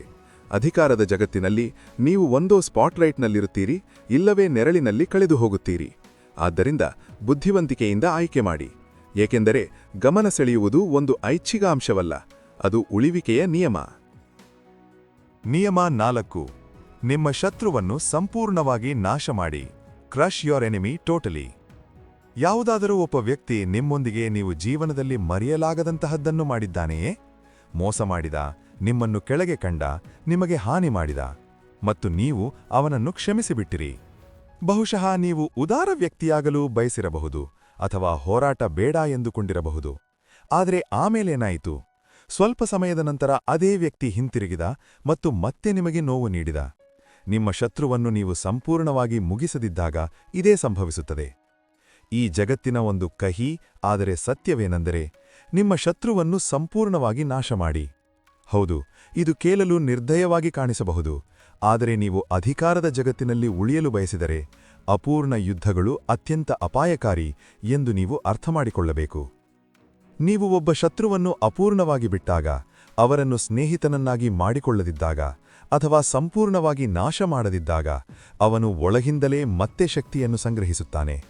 ಅವನು ನಿಮ್ಮ ದಯೆಯನ್ನು ದೌರ್ಬಲ್ಯ ಎಂದು ತಿಳಿದುಬಿಡುತ್ತಾನೆ ಮತ್ತು ಒಂದು ದಿನ ಅವನು ಹಿಂತಿರುಗುತ್ತಾನೆ. ಆಗ ಅವನು ಹೆಚ್ಚು ಸಿದ್ಧನಾಗಿರುತ್ತಾನೆ, ಹೆಚ್ಚು ಅಪಾಯಕಾರಿಯಾಗಿರುತ್ತಾನೆ. ಇತಿಹಾಸವು ಇಂತಹ ಉದಾಹರಣೆಗಳಿಂದ ತುಂಬಿ ಹೋಗಿದೆ. ರಾಜರು, ನಾಯಕರು, ವ್ಯಾಪಾರ ಉದ್ಯಮಿಗಳು ಯಾವಾಗಲೆಲ್ಲ ತಮ್ಮ ಶತ್ರುಗಳನ್ನು ಅಪೂರ್ಣವಾಗಿ ಸೋಲಿಸಿದರೋ ಆ ಶತ್ರುಗಳು ಹಿಂತಿರುಗಿ ಬಂದು ಎಲ್ಲವನ್ನೂ ನಾಶಪಡಿಸಿದ್ದಾರೆ. ಅಧಿಕಾರದ ಜಗತ್ತಿನಲ್ಲಿ ಭಾವನೆಗಳಿಂದ ನಿರ್ಧಾರಗಳನ್ನು ತೆಗೆದುಕೊಳ್ಳುವುದು ನಿಮ್ಮನ್ನು ನೀವೇ ದುರ್ಬಲಗೊಳಿಸುವುದಕ್ಕೆ ಸಮ. ದಯೆ ತೋರಿಸುವುದು ಒಂದು ಉದಾತ್ತ ಗುಣ, ಆದರೆ ಕಾರ್ಯತಂತ್ರದಲ್ಲಿ ದಯೆಗೆ ಯಾವುದೇ ಸ್ಥಾನವಿಲ್ಲ, ಏಕೆಂದರೆ ನೀವು ಅವನನ್ನು ಕೆಳಗೆ ಬೀಳಿಸಿದ್ದೀರಿ ಎಂಬುದನ್ನು ಶತ್ರು ಎಂದಿಗೂ ಮರೆಯುವುದಿಲ್ಲ. ಅವನು ಅಡಗಿಕೊಳ್ಳುತ್ತಾನೆ, ಬಾಗುತ್ತಾನೆ, ನಗುತ್ತಾನೆ, ಆದರೆ ಒಳಗಿಂದ ಅವನು ಒಂದೇ ವಿಷಯವನ್ನು ನೆನಪಿನಲ್ಲಿಟ್ಟುಕೊಳ್ಳುತ್ತಾನೆ. ಒಂದು ದಿನ ನೀವು ಅವನಿಗೆ ದುರ್ಬಲನಾಗಿದ್ದೇನೆ ಎಂದು ಅನಿಸುವಂತೆ ಮಾಡಿದ್ದೀರಿ, ಮತ್ತು ಆ ಒಂದೇ ಒಂದು ಅವಮಾನದ ಬದಲಿಗೆ ಅವನು ಜೀವನ ಪೂರ್ತಿ ಸೇಡು ತೀರಿಸಿಕೊಳ್ಳಲು ಯೋಜಿಸುತ್ತಿರುತ್ತಾನೆ. ಆದ್ದರಿಂದ ನೀವು ನಿಮ್ಮನ್ನು ನೀವು ಸುರಕ್ಷಿತವಾಗಿರಿಸಿಕೊಳ್ಳಲು, ನಿಮ್ಮ ಜಾಗವನ್ನು ರಕ್ಷಿಸಿಕೊಳ್ಳಲು ಮತ್ತು ನಿಮ್ಮ ಕನಸುಗಳನ್ನು ಉಳಿಸಿಕೊಳ್ಳಲು ನೀವು ಯಾವುದೇ ಶತ್ರುವನ್ನು ಸೋಲಿಸಿದಾಗ ಅವನು ಮತ್ತೆ ಎದ್ದು ನಿಲ್ಲುವ ಧೈರ್ಯವನ್ನೇ ಮಾಡದಂತೆ ಸಂಪೂರ್ಣವಾಗಿ ಸೋಲಿಸಿ. ಅವನು ನಿಮ್ಮ ಕಡೆಗೆ ನೋಡಲು ಸಹ ಹೆದರುವಂತೆ ಸೋಲನ್ನು ನೀಡಿ. ಅವನಿಗೆ ಹಿಂತಿರುಗಲು ಯಾವುದೇ ಮಾರ್ಗ, ಯಾವುದೇ ಬೆಂಬಲ, ಯಾವುದೇ ಭರವಸೆಯೇ ಉಳಿಯಬಾರದು. ಈ ನಿಯಮವು ಕಲಿಸುವುದೇನೆಂದರೆ, ಶಕ್ತಿಯು ಕರುಣೆಯಿಂದಲ್ಲ, ಸ್ಪಷ್ಟತೆಯಿಂದ ಬರುತ್ತದೆ. ಕೆಲವೊಮ್ಮೆ ನಿಮ್ಮನ್ನು ನೀವು ರಕ್ಷಿಸಿಕೊಳ್ಳಲು ಕಠೋರರಾಗಬೇಕಾಗುತ್ತದೆ, ಮತ್ತು ಈಗ ಇವನು ಏನು ತಾನೇ ಮಾಡಲು ಸಾಧ್ಯ ಎಂದುಕೊಂಡು ನೀವು ಯಾರನ್ನಾದರೂ ಬಿಟ್ಟರೆ ಮುಂದಿನ ಪೆಟ್ಟು ಅವನದ್ದೇ ಆಗಿರುತ್ತದೆ ಎಂಬುದನ್ನು ತಿಳಿದುಕೊಳ್ಳಿ. ಶಕ್ತಿಯ ನಿಜವಾದ ಪರೀಕ್ಷೆಯು ನೀವು ನಿಮ್ಮ ಶತ್ರುವನ್ನು ನಿಯಂತ್ರಿಸುವುದಲ್ಲ, ಸಂಪೂರ್ಣವಾಗಿ ಮುಗಿಸಿದಾಗ ತಿಳಿಯುತ್ತದೆ. ಆದ್ದರಿಂದ ಮುಂದಿನ ಬಾರಿ ಯಾರಾದರೂ ನಿಮಗೆ ಅಪಮಾನ ಮಾಡಿದರೆ, ನಿಮ್ಮ ವಿರುದ್ಧ ಸಂಚು ರೂಪಿಸಿದರೆ, ನಿಮ್ಮ ಹಾದಿಯಲ್ಲಿ ಮುಳ್ಳುಗಳನ್ನು ಹಾಕಿದರೆ, ನೆನಪಿರಿ, ಅಪೂರ್ಣವಾದ ಶಿಕ್ಷೆಯು ಶತ್ರುವಿಗೆ ಹೊಸ ಆರಂಭವಾಗಿರುತ್ತದೆ. ಮತ್ತು ನೀವು ನಿಜವಾಗನೂ ನಿಮ್ಮ ಶಾಂತಿ, ನಿಮ್ಮ ಬೆಳವಣಿಗೆ ಮತ್ತು ನಿಮ್ಮ ಗೆಲುವನ್ನು ಉಳಿಸಲು ಬಯಸಿದರೆ ನಿಮ್ಮ ಶತ್ರುವನ್ನು ಸಂಪೂರ್ಣವಾಗಿ ನಾಶ ಮಾಡಿ. ನಿಯಮ 5. ಗೌರವ ಮತ್ತು ಮರ್ಯಾದೆ ಹೆಚ್ಚಿಸಲು ಅನುಪಸ್ಥಿತಿಯನ್ನು ಬಳಸಿ. Use absence to increase respect and honour. ಯಾವುದೇ ವ್ಯಕ್ತಿ ನಿಮ್ಮ ಜೀವನದಿಂದ ದೂರ ಹೋದಾಗ ಅವರ ಮೌಲ್ಯವನ್ನು ನೀವು ಹೆಚ್ಚು ಅರಿತಿದ್ದೀರಾ? ಅವರು ಕಣ್ಣೆದುರಿಗಿದ್ದಾಗ ನೀವು ಬಹುಶಃ ಅವರ ಮಾತುಗಳನ್ನು, ಅವರ ಅಸ್ತಿತ್ವವನ್ನು ಸಾಮಾನ್ಯವೆಂದು, ಟೇಕನ್ ಫಾರ್ ಗ್ರಾಂಟೆಡ್ ತೆಗೆದುಕೊಂಡಿರಬಹುದು. ಆದರೆ ಅವರು ದೂರವಾದಾಗ ಇದ್ದಕ್ಕಿದ್ದಂತೆ ಅವರ ಮಹತ್ವವು ಪ್ರತಿಕ್ಷಣವೂ ನಿಮಗೆ ಅನಿಸತೊಡಗುತ್ತದೆ. ಇದೇ ಮಾನವನ ಸ್ವಭಾವ. ಯಾವ ವಸ್ತು ಯಾವಾಗಲೂ ಕಣ್ಣೆದುರಿಗಿರುತ್ತದೆಯೋ ಅದು ನಿರ್ಲಕ್ಷಿಸಲ್ಪಡುತ್ತದೆ, ಮತ್ತು ಯಾವ ವಸ್ತು ಇದ್ದಕ್ಕಿದ್ದಂತೆ ದುರ್ಲಭವಾಗುತ್ತದೆಯೋ ರೇರ್, ಅದರ ಮೌಲ್ಯವು ಗಗನಕ್ಕೇರುತ್ತದೆ. ಅಧಿಕಾರದ ಜಗತ್ತಿನಲ್ಲಿ ಇದೇ ಸೂತ್ರವು ಕೆಲಸ ಮಾಡುತ್ತದೆ. ಗೌರವ ಮತ್ತು ಮರ್ಯಾದೆ ಹೆಚ್ಚಿಸಲು ಅನುಪಸ್ಥಿತಿಯನ್ನು ಬಳಸಿ. ಅಂದರೆ ಯಾವಾಗಲೂ ಲಭ್ಯವಿರಬೇಡಿ. ಕೆಲವೊಮ್ಮೆ ನಿಮ್ಮನ್ನು ನೀವು ದೂರವಿರಿಸುವುದು, ಮೌನಕ್ಕೆ ಜಾರುವುದು, ನಿಮ್ಮ ಇರುವಿಕೆಯನ್ನು ಹಿಂತೆಗೆದುಕೊಳ್ಳುವುದು ಇದು ಅತ್ಯಂತ ಶಕ್ತಿಶಾಲಿ ನಡೆಯಾಗಿದೆ. ನೀವು ಎಲ್ಲೆಲ್ಲೂ ಕಾಣಿಸಿಕೊಂಡಾಗ, ಪ್ರತಿಯೊಂದು ವಿಷಯದಲ್ಲಿ ಭಾಗಿಯಾದಾಗ, ಸದಾ ಲಭ್ಯವಿದ್ದಾಗ ಜನರು ನಿಮ್ಮನ್ನು ಊಹಿಸಬಹುದಾದವರು, ಪ್ರೆಡಿಕ್ಟಬಲ್ ಎಂದು ಭಾವಿಸಲು ಪ್ರಾರಂಭಿಸುತ್ತಾರೆ. ನಿಮ್ಮ ಅಸ್ತಿತ್ವವು ನಿಧಾನವಾಗಿ ಹಿನ್ನೆಲೆ ಸದ್ದಿನಂತೆ ಆಗಿಬಿಡುತ್ತದೆ. ಆಗ ನೀವು ಎಷ್ಟೇ ಮೌಲ್ಯಯುತ ವ್ಯಕ್ತಿಯಾಗಿದ್ದರೂ ಕೇವಲ ಒಬ್ಬ ಸಾಮಾನ್ಯರಾಗಿ ಉಳಿದುಬಿಡುತ್ತೀರಿ. ಆದರೆ ನೀವು ಇದ್ದಕ್ಕಿದ್ದಂತೆ ದೃಶ್ಯದಿಂದ ಹೊರಬಂದಾಗ ನೀವು ಏನು ಕೊಡುಗೆ ನೀಡಿದ್ದೀರಿ, ನಿಮ್ಮ ಮೌಲ್ಯ ಏನು ಎಂಬುದನ್ನು ಜನರಿಗೆ ಅರಿವಾಗುತ್ತದೆ. ನಿಮ್ಮ ಅನುಪಸ್ಥಿತಿಯು ನಿಮ್ಮ ಉಪಸ್ಥಿತಿಗಿಂತ ಹೆಚ್ಚು ಪರಿಣಾಮಕಾರಿಯಾಗಿ ಪರಿಣಮಿಸುತ್ತದೆ. ಒಂದು ವಾದ್ಯಗಾರನನ್ನು ಊಹಿಸಿ. ಅವನು ಪ್ರತಿ ವಾರ ಸಂಗೀತ ಕಚೇರಿ ನೀಡುತ್ತಾನೆ. ನಿಧಾನವಾಗಿ ಅವನ ಪ್ರೇಕ್ಷಕರು ಕಡಿಮೆಯಾಗಲು ಪ್ರಾರಂಭಿಸುತ್ತಾರೆ. ಆದರೆ ಅದೇ ವಾದ್ಯಗಾರನು ವರ್ಷಕ್ಕೊಮ್ಮೆ ಮಾತ್ರ ಪ್ರದರ್ಶನ ನೀಡಿದರೆ ಜನರು ಟಿಕೆಟ್ಗಾಗಿ ಸಾಲುಗಟ್ಟಿ ನಿಲ್ಲುತ್ತಾರೆ. ಏಕೆ? ಏಕೆಂದರೆ ವಿರಳತೆಯು ಗೌರವವನ್ನು ಸೃಷ್ಟಿಸುತ್ತದೆ. ಕಡಿಮೆ ಕಾಣಿಸಿಕೊಳ್ಳಿ, ಆದರೆ ನೀವು ಯಾವಾಗ ಕಾಣಿಸಿಕೊಂಡರೂ ಪ್ರಭಾವವನ್ನು ಬಿಟ್ಟು ಹೋಗಿ. ಶಕ್ತಿಶಾಲಿ ಜನರು ತಮ್ಮ ಸಮಯ, ಶಕ್ತಿ ಮತ್ತು ಅಸ್ತಿತ್ವವನ್ನು ಸುಲಭವಾಗಿ ಲಭ್ಯವಾಗುವಂತೆ ಮಾಡುವುದಿಲ್ಲ. ಅವರು ಪ್ರಜ್ಞಾಪೂರ್ವಕವಾಗಿ ತಮ್ಮ ಮೌಲ್ಯವನ್ನು ಹೆಚ್ಚಿಸುತ್ತಾರೆ, ಮತ್ತು ಇದು ಅವರು ಕಾಲಕಾಲಕ್ಕೆ ಕಣ್ಮರೆಯಾದಾಗ ಸಂಭವಿಸುತ್ತದೆ. ಕೆಲವೊಮ್ಮೆ ನಿಮ್ಮ ಮೌನವು ನಿಮ್ಮ ಅತ್ಯಂತ ಜೋರಾದ ಧ್ವನಿಯಾಗಬಹುದು. ಕೆಲವೊಮ್ಮೆ ನಿಮ್ಮ ಅನುಪಸ್ಥಿತಿಯು ನಿಮ್ಮ ಅತಿದೊಡ್ಡ ಸಮರ್ಪಣೆಯಾಗುತ್ತದೆ, ದೊಡ್ಡ ಉಪಸ್ಥಿತಿ ಮತ್ತು ಇದೇ ಮನೋವಿಜ್ಞಾನದ ಮಾಸ್ಟರ್ ಸ್ಟ್ರೋಕ್. ಜನರು ನಿಮ್ಮನ್ನು ನೆನಪಿಸಿಕೊಳ್ಳಲು ಪ್ರಾರಂಭಿಸಿದಾಗ ಆಗ ನೀವು ಅವರ ಮನಸ್ಸಿನಲ್ಲಿ ಸ್ಥಾನ ಪಡೆಯುತ್ತೀರಿ. ಮತ್ತು ನೀವು ಯಾರೊಬ್ಬರ ಮನಸ್ಸಿನಲ್ಲಿ ನೆಲೆಯೂರಿದರೆ ಅಲ್ಲಿಂದಲೇ ನಿಜವಾದ ಶಕ್ತಿಯು ಪ್ರಾರಂಭವಾಗುತ್ತದೆ. ಆದರೆ ಇದು ಸಮತೋಲನದ ಆಟ ಎಂದು ನೆನಪಿಡಿ. ನೀವು ಹೆಚ್ಚು ಕಾಲ ಕಣ್ಮರೆಯಾಗಿದ್ದರೆ ಜನರು ಮರೆತು ಬಿಡಬಹುದು. ಆದರೆ ಸರಿಯಾದ ಸಮಯದಲ್ಲಿ ಸರಿಯಾದ ರೀತಿಯಲ್ಲಿ ನಿಮ್ಮ ಅನುಪಸ್ಥಿತಿಯನ್ನು ಬಳಸಿದರೆ ನೀವು ಜನರ ಗೌರವ ಮತ್ತು ಮರ್ಯಾದೆಯನ್ನು ಹಲವು ಪಟ್ಟು ಹೆಚ್ಚಿಸಬಹುದು. ಆದ್ದರಿಂದ ಮುಂದಿನ ಬಾರಿ ಜನರು ನಿಮ್ಮನ್ನು ಹಗುರವಾಗಿ ತೆಗೆದುಕೊಳ್ಳುತ್ತಿದ್ದಾರೆ ಎಂದು ಅನಿಸಿದಾಗ, ನಿಮ್ಮ ಮಾತುಗಳನ್ನು ಗಂಭೀರವಾಗಿ ಪರಿಗಣಿಸುತ್ತಿಲ್ಲ ಎಂದು ಅನಿಸಿದಾಗ ಸ್ವಯಂ ಹಿಂತೆಗೆದುಕೊಳ್ಳಿ. ಜನರು ನಿಮ್ಮ ಅಸ್ತಿತ್ವವನ್ನು ಅನುಭವಿಸಲಾಗದಷ್ಟು ನಿಮ್ಮನ್ನು ಸಾಮಾನ್ಯರನ್ನಾಗಿ ಮಾಡಬೇಡಿ. ಏಕೆಂದರೆ ನೀವು ಆಗಾಗ ಕಣ್ಮರೆಯಾದಾಗ ಮಾತ್ರ ಜನರು ನಿಮ್ಮ ವಾಪಸಾತಿಗಾಗಿ ಕಾಯುತ್ತಾರೆ. ಮತ್ತು ನಿರೀಕ್ಷೆಯು ಶಕ್ತಿಯ ಅತ್ಯಂತ ಸತ್ಯವಾದ ಲಕ್ಷಣವಾಗಿದೆ. ನಿಯಮ 6. ಪ್ರತಿಯೊಬ್ಬ ಮನುಷ್ಯನ ಪಕ್ಕೆಲುಬಿನ ತಿರುವುಮೊಳೆಯನ್ನು ಕಂಡುಕೊಳ್ಳಿ. ಪ್ರತಿಯೊಬ್ಬ ಮನುಷ್ಯನಲ್ಲೂ ಒಂದು ದೌರ್ಬಲ್ಯವಿರುತ್ತದೆ. ಒಂದು ನೋವು, ಒಂದು ಭಯ, ಅಥವಾ ಜಗತ್ತಿನಿಂದ ಮುಚ್ಚಿಡುವ ಒಂದು ಗಾಯ. ಹೊರಗಿನಿಂದ ಅವರು ಎಷ್ಟು ಬಲಶಾಲಿಯಾಗಿ, ಆತ್ಮವಿಶ್ವಾಸದಿಂದ ಅಥವಾ ಶಕ್ತಿಶಾಲಿಯಾಗಿ ಕಂಡರೂ ಒಳಗೆ ಎಲ್ಲೋ ಅವರನ್ನು ಮುರಿಯುವಂತಹ ಏನೋ ಇರುತ್ತದೆ. ಅಧಿಕಾರದ ಜಗತ್ತಿನಲ್ಲಿ ಇದನ್ನೇ ಥಂಬ್ ಸ್ಕ್ರೂ ಎಂದು ಕರೆಯಲಾಗುತ್ತದೆ. ಪ್ರತಿಯೊಬ್ಬ ಮನುಷ್ಯನ ಥಂಬ್ ಸ್ಕ್ರೂವನ್ನು ಕಂಡುಕೊಳ್ಳಿ. ಅಂದರೆ ನೀವು ಒಬ್ಬ ವ್ಯಕ್ತಿಯ ನಿಜವಾದ ದೌರ್ಬಲ್ಯವನ್ನು ತಿಳಿದುಕೊಂಡರೆ ನೀವು ಅವನ ಮೇಲೆ ಅಗೋಚರ ನಿಯಂತ್ರಣವನ್ನು ಸಾಧಿಸಬಹುದು. ಈಗ ಯೋಚಿಸಿ, ನೀವು ಯಾರೊಬ್ಬರ ಮುಂದೆ ಕುಳಿತಿರುತ್ತೀರಿ. ಅವನು ಸಾಮಾನ್ಯವಾಗಿ ಕಾಣುತ್ತಾನೆ, ನಗುತ್ತಾನೆ, ಮಾತನಾಡುತ್ತಾನೆ. ಆದರೆ ನಿಮಗೆ ಅವನ ಆಂತರಿಕ ಬಯಕೆ ಏನು ಎಂದು ತಿಳಿದಿದೆಯೇ? ಅವನ ಅತಿದೊಡ್ಡ ಭಯ ಯಾವುದು? ಅಥವಾ ಯಾವ ವಿಷಯದಲ್ಲಿ ಅವನನ್ನು ಸುಲಭವಾಗಿ ಒತ್ತಡಕ್ಕೆ ಒಳಪಡಿಸಬಹುದು? ಆ ಕ್ಷಣದಲ್ಲಿ ಅಧಿಕಾರವು ನಿಮ್ಮ ಕೈಯಲ್ಲಿರುತ್ತದೆ. ಏಕೆಂದರೆ ಈಗ ನೀವು ಅವನ ನಡವಳಿಕೆಯನ್ನು ಅರ್ಥಮಾಡಿಕೊಳ್ಳುತ್ತಿಲ್ಲ, ಬದಲಾಗಿ ಚಾಲನೆ ಮಾಡುತ್ತಿದ್ದೀರಿ. ಪ್ರತಿಯೊಬ್ಬ ಮನುಷ್ಯನನ್ನು ನಿಯಂತ್ರಿಸುವ ಒಂದು ಗುಪ್ತ ದಾರ ಇರುತ್ತದೆ. ಕೆಲವರಿಗೆ ಗಮನ ಬೇಕು, ಕೆಲವರಿಗೆ ಗೌರವದ ಹಸಿವಿರುತ್ತದೆ, ಕೆಲವರಿಗೆ ನಿಯಂತ್ರಣ ಬೇಕಿದ್ದರೆ ಇನ್ನು ಕೆಲವರಿಗೆ ಮನ್ನಣೆ ಅಂದರೆ ವ್ಯಾಲಿಡೇಷನ್ ಬೇಕು. ಕೆಲವೊಮ್ಮೆ ಒಬ್ಬ ವ್ಯಕ್ತಿಯ ಅಸುರಕ್ಷಿತ ಭಾವನೆ ಅವನ ಥಂಬ್ ಸ್ಕ್ರೂ ಆಗುತ್ತದೆ, ಕೆಲವೊಮ್ಮೆ ಅವನ ಹಿಂದಿನ ಆಘಾತಕಾರಿ ಘಟನೆಗಳು. ಆದರೆ ಈ ಥಂಬ್ ಸ್ಕ್ರೂ ಇದ್ದಕ್ಕಿದ್ದಂತೆ ಬಹಿರಂಗವಾಗುವುದಿಲ್ಲ. ಅದನ್ನು ಹುಡುಕಲು ಸಹನೆ ಬೇಕು, ವೀಕ್ಷಣೆ ಬೇಕು ಮತ್ತು ಮೌನದಲ್ಲಿ ಕೇಳುವ ಕಲೆ ಬೇಕು. ನೀವು ಯಾರೊಂದಿಗಾದರೂ ಮಾತನಾಡುವಾಗ ಅವರ ಕಣ್ಣುಗಳನ್ನು ಗಮನಿಸಿ. ಅವರ ಪ್ರತಿಕ್ರಿಯೆಗಳ ಬಗ್ಗೆ ಗಮನ ಕೊಡಿ.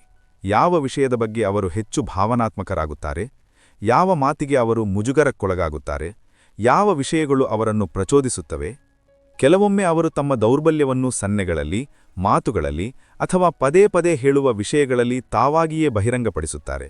ಮತ್ತು ನೀವು ಆ ದಾರವನ್ನು ಹಿಡಿದ ತಕ್ಷಣ ನೀವು ಅವರ ಮನಸ್ಸಿನ ಬಾಗಿಲಿನ ಕೀಲಿಕೈಯನ್ನು ಪಡೆದಂತೆಯೇ. ಈಗ ನೀವು ಯೋಚಿಸುತ್ತಿರಬಹುದು, ಇದು ಒತ್ತಡ ತರುವ ಕ್ರಿಯೆಯೇ ಆಗಿರಬಹುದು. ಆದರೆ ಅಧಿಕಾರದ ಆಟದಲ್ಲಿ ನೈತಿಕತೆಯನ್ನು ನೋಡಲಾಗುವುದಿಲ್ಲ, ಬದಲಾಗಿ ಪರಿಣಾಮಕಾರಿತ್ವವನ್ನು ನೋಡಲಾಗುತ್ತದೆ. ಈ ನಿಯಮಗಳು ಇತರರನ್ನು ನಿಯಂತ್ರಿಸಲು ಮಾತ್ರವಲ್ಲ, ಸ್ವತಃ ನಿಮ್ಮನ್ನು ರಕ್ಷಿಸಿಕೊಳ್ಳಲೂ ಸಹ ಇವೆ.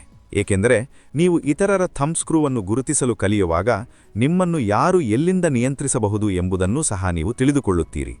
ಆಗ ನಿಮ್ಮ ರಕ್ಷಣೆಯನ್ನು ನೀವು ಮಾಡಿಕೊಳ್ಳಬಹುದು. ಶಕ್ತಿಶಾಲಿ ಜನರು 2 ವಿಷಯಗಳಲ್ಲಿ ನಿಸ್ಸೀಮರಾಗಿರುತ್ತಾರೆ. ಮೊದಲನೇದು ಇತರರ ದೌರ್ಬಲ್ಯಗಳನ್ನು ಗುರುತಿಸುವುದು, ಎರಡನೇದು ತಮ್ಮ ದೌರ್ಬಲ್ಯಗಳನ್ನು ಮರೆಮಾಚುವುದು.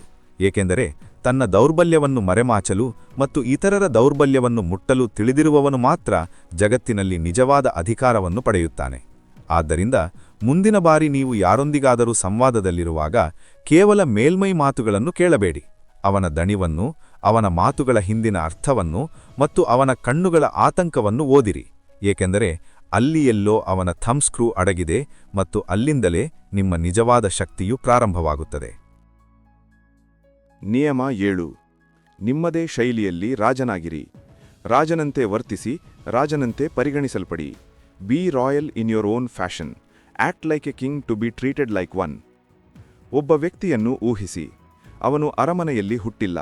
ಅವನ ಬಳಿ ಕಿರೀಟವೂ ಇಲ್ಲ, ಸಿಂಹಾಸನವೂ ಇಲ್ಲ. ಆದರೂ ಅವನು ಯಾವುದೇ ಕೋಣೆಗೆ ಪ್ರವೇಶಿಸಿದ ತಕ್ಷಣ ಜನರು ಅವನ ಕಡೆಗೆ ಆಕರ್ಷಿತರಾಗುತ್ತಾರೆ. ಅವನ ಮಾತು ಬೇರೆ, ಅವನ ನಡಿಗೆ ಬೇರೆ. ಅವನ ಅಸ್ತಿತ್ವವೇ ರಾಜವೈಭವದಂತಿದೆ, ರಾಯಲ್ಟಿ. ಅವನು ರಾಜನಾಗಿ ಹುಟ್ಟಿಲ್ಲ, ಆದರೆ ರಾಜನಾಗಲು ಆಯ್ಕೆ ಮಾಡಿಕೊಂಡನು. ಮತ್ತು ಇದೇ ಅಧಿಕಾರದ ಜಗತ್ತಿನ ಅತ್ಯಂತ ಕಡಿಮೆ ಅಂದಾಜು ಮಾಡಲ್ಪಟ್ಟ ಅಂಡರ್ ಎಸ್ಟಿಮೇಟೆಡ್ ಆದರೆ ಅತಿ ಹೆಚ್ಚು ಬದಲಾವಣೆ ತರುವ ಟ್ರಾನ್ಸ್ಫಾರ್ಮೇಟಿವ್ ನಿಯಮವಾಗಿದೆ. ನಿಮ್ಮದೇ ಶೈಲಿಯಲ್ಲಿ ರಾಜನಾಗಿರಿ. ರಾಜನಂತೆ ವರ್ತಿಸಿ, ರಾಜನಂತೆ ಪರಿಗಣಿಸಲ್ಪಡಿ. ಈ ಜಗತ್ತಿನಲ್ಲಿ ಜನರು ನೀವು ನಿಮ್ಮನ್ನು ಹೇಗೆ ಪ್ರಸ್ತುತಪಡಿಸುತ್ತೀರೋ ಹಾಗೆಯೇ ನಿಮ್ಮನ್ನು ನಡೆಸಿಕೊಳ್ಳುತ್ತಾರೆ. ನೀವು ನಿಮ್ಮನ್ನು ಕೀಳಾಗಿ ಕಂಡರೆ, ಅಸುರಕ್ಷಿತರಾಗಿ ಭಾವಿಸಿದರೆ ಅಥವಾ ಯಾವಾಗಲೂ ಅನುಮೋದನೆ ಕೇಳುತ್ತಿದ್ದರೆ ಜನರು ನಿಮ್ಮನ್ನು ಅದೇ ದೃಷ್ಟಿಯಿಂದ ನೋಡುತ್ತಾರೆ. ನಿಮ್ಮ ಆತ್ಮಮೌಲ್ಯ ಸೆಲ್ಫ್ ವರ್ತ್ ಎಷ್ಟೊಂದು ಕಡಿಮೆಯಾಗಿರುತ್ತದೆಯೋ ನಿಮ್ಮೊಂದಿಗಿನ ನಡವಳಿಕೆಯೂ ಅಷ್ಟೇ ಸಾಮಾನ್ಯವಾಗಿರುತ್ತದೆ. ಆದರೆ ನೀವು ನಿಮ್ಮನ್ನು ಒಂದು ರಾಜನಂತೆ ಒಯ್ಯುವಾಗ ನಿಮ್ಮ ದೇಹಭಾಷೆ, ನಿಮ್ಮ ಧ್ವನಿ, ನಿಮ್ಮ ದೃಷ್ಟಿ, ನಿಮ್ಮ ಉಪಸ್ಥಿತಿ ಎಲ್ಲವೂ ನಾನು ಯಾರು ಎಂದು ನನಗೆ ತಿಳಿದಿದೆ ಎಂದು ಹೇಳಲು ಪ್ರಾರಂಭಿಸಿದಾಗ ಜನರು ನಿಮ್ಮನ್ನು ಅದೇ ದೃಷ್ಟಿಕೋನದಿಂದ ನೋಡಲು ಶುರುಮಾಡುತ್ತಾರೆ. ಶಕ್ತಿಯ ಅತಿದೊಡ್ಡ ವಿಶೇಷತೆ ಏನೆಂದರೆ ಅದು ಹೊರಗಿನಿಂದಲ್ಲ, ಒಳಗಿನಿಂದಲೇ ಪ್ರಾರಂಭವಾಗುತ್ತದೆ. ಹೆಚ್ಚು ಮಾತನಾಡದಿದ್ದರೂ ಅವನ ಅಸ್ತಿತ್ವವು ಭಾರವೆನಿಸುವ ವ್ಯಕ್ತಿಯನ್ನು ಎಂದಾದರೂ ನೋಡಿದ್ದೀರಾ? ಅವರು ತಮ್ಮ ಸ್ವಚಿತ್ರವನ್ನು ಸೆಲ್ಫ್ ಇಮೇಜ್ ಈ ರೀತಿ ವಿನ್ಯಾಸಗೊಳಿಸುತ್ತಾರೆ, ಜಗತ್ತು ಅವರ ಮೌಲ್ಯವನ್ನು ಕನ್ನಡಿಯಂತೆ ಪ್ರತಿಬಿಂಬಿಸುತ್ತದೆ. ಅನೇಕ ಜನರು ಯೋಚಿಸುತ್ತಾರೆ, ನನ್ನ ಬಳಿ ಹಣವಿದ್ದಾಗ ನಾನು ಆತ್ಮವಿಶ್ವಾಸದಿಂದ ಇರುತ್ತೇನೆ, ನನ್ನ ಸ್ಥಾನಮಾನ ಬಂದಾಗ ನಾನು ನನ್ನನ್ನು ಉತ್ತಮ ಎಂದು ಭಾವಿಸುತ್ತೇನೆ. ಆದರೆ ಸತ್ಯವೇನೆಂದರೆ ಸ್ಥಾನಮಾನ ಪಡೆಯುವ ಮೊದಲು ರಾಜವೈಭವದ ಭಾವನೆಯನ್ನು ಅನುಭವಿಸಬೇಕು. ನಿಮ್ಮ ನಡವಳಿಕೆ, ನಿಮ್ಮ ಉಡುಗೆ, ನಿಮ್ಮ ಯೋಚನೆ, ನೀವು ನಿಮ್ಮನ್ನು ಗೌರವಿಸದ ಹೊರತು ಜಗತ್ತೂ ಗೌರವಿಸುವುದಿಲ್ಲ. ಇತಿಹಾಸವು ಏನೂ ಇಲ್ಲದಿದ್ದರೂ ತಮ್ಮನ್ನು ರಾಜವೈಭವದಂತೆ ಪ್ರಸ್ತುತಪಡಿಸಿದ ಜನರಿಂದ ತುಂಬಿಹೋಗಿದೆ ಮತ್ತು ಜನರು ಅವರನ್ನು ಅದೇ ರೀತಿಯಲ್ಲಿ ಅನುಸರಿಸಿದರು. ಏಕೆಂದರೆ ಶಕ್ತಿ ಎಂದಿಗೂ ಬೇಡಿಕೆಯಿಂದ ಸಿಗುವುದಿಲ್ಲ, ಅದು ನಿಮ್ಮ ವೈಬ್ನಿಂದ, ನಿಮ್ಮ ಮನೋಭಾವದಿಂದ ತೆಗೆದುಕೊಳ್ಳಲ್ಪಡುತ್ತದೆ. ಈಗ ಇದರರ್ಥ ಅಹಂಕಾರ ತೋರಿಸುವುದು ಅಥವಾ ದುರಹಂಕಾರದಿಂದ ತುಂಬಿಹೋಗುವುದು ಎಂದಲ್ಲ. ಇದರರ್ಥ ನೀವು ನಿಮಗಾಗಿ ಒಂದು ಮಾನದಂಡವನ್ನು ಸ್ಟ್ಯಾಂಡರ್ಡ್ ಹೊಂದಿಸಬೇಕು. ಅದು ಸಾಮಾನ್ಯ ಮಟ್ಟಕ್ಕಿಂತ ಬಹಳ ಮೇಲಿರಬೇಕು. ನೀವು ನಿಮ್ಮ ಬಗ್ಗೆ ಉನ್ನತ ಮಟ್ಟವನ್ನು ಹೊಂದಿರುವಾಗ ಇತರರಿಂದಲೂ ನೀವು ಅದೇ ರೀತಿಯ ವರ್ತನೆಯನ್ನು ನಿರೀಕ್ಷಿಸುತ್ತೀರಿ ಮತ್ತು ಈ ನಿರೀಕ್ಷೆಯೇ ಜನರನ್ನು ನಿಮ್ಮೊಂದಿಗೆ ವಿಭಿನ್ನವಾಗಿ ವರ್ತಿಸಲು ಬಲವಂತಪಡಿಸುತ್ತದೆ. ರಾಜನಾಗಿರಿ, ಆದರೆ ನಿಮ್ಮದೇ ಶೈಲಿಯಲ್ಲಿ. ನಿಮ್ಮ ಸನ್ನೆಗಳಲ್ಲಿ ಶಾಂತಿ ಇರಲಿ, ನಿಮ್ಮ ಮಾತುಗಳಲ್ಲಿ ಆಳ ಇರಲಿ ಮತ್ತು ನಿಮ್ಮ ಅಸ್ತಿತ್ವದಲ್ಲಿ ಆತ್ಮವಿಶ್ವಾಸ ಇರಲಿ. ಏಕೆಂದರೆ ನೀವು ನಿಮ್ಮನ್ನು ರಾಜರೆಂದು ಪರಿಗಣಿಸಿದಾಗ ನಿಮ್ಮ ಸುತ್ತಲಿನ ಜಗತ್ತೂ ಸಹ ಒಂದು ರಾಜಸಭೆಯಾಗಿ ಬದಲಾಗುತ್ತದೆ. ಅಲ್ಲಿ ಗೌರವವೂ ಸಿಗುವುದಿಲ್ಲ, ಬದಲಾಗಿ ನೀಡಲಾಗುತ್ತದೆ. ಆದ್ದರಿಂದ ಮುಂದಿನ ಬಾರಿ ಯಾರಾದರೂ ನಿಮ್ಮನ್ನು ಕಡಿಮೆ ಅಂದಾಜು ಮಾಡಿದರೆ ಅಥವಾ ನೀವು ನಿಮ್ಮನ್ನು ಸಾಮಾನ್ಯರು ಎಂದು ಭಾವಿಸಲು ಪ್ರಾರಂಭಿಸಿದರೆ ಕನ್ನಡಿಯತ್ತ ನೋಡಿ.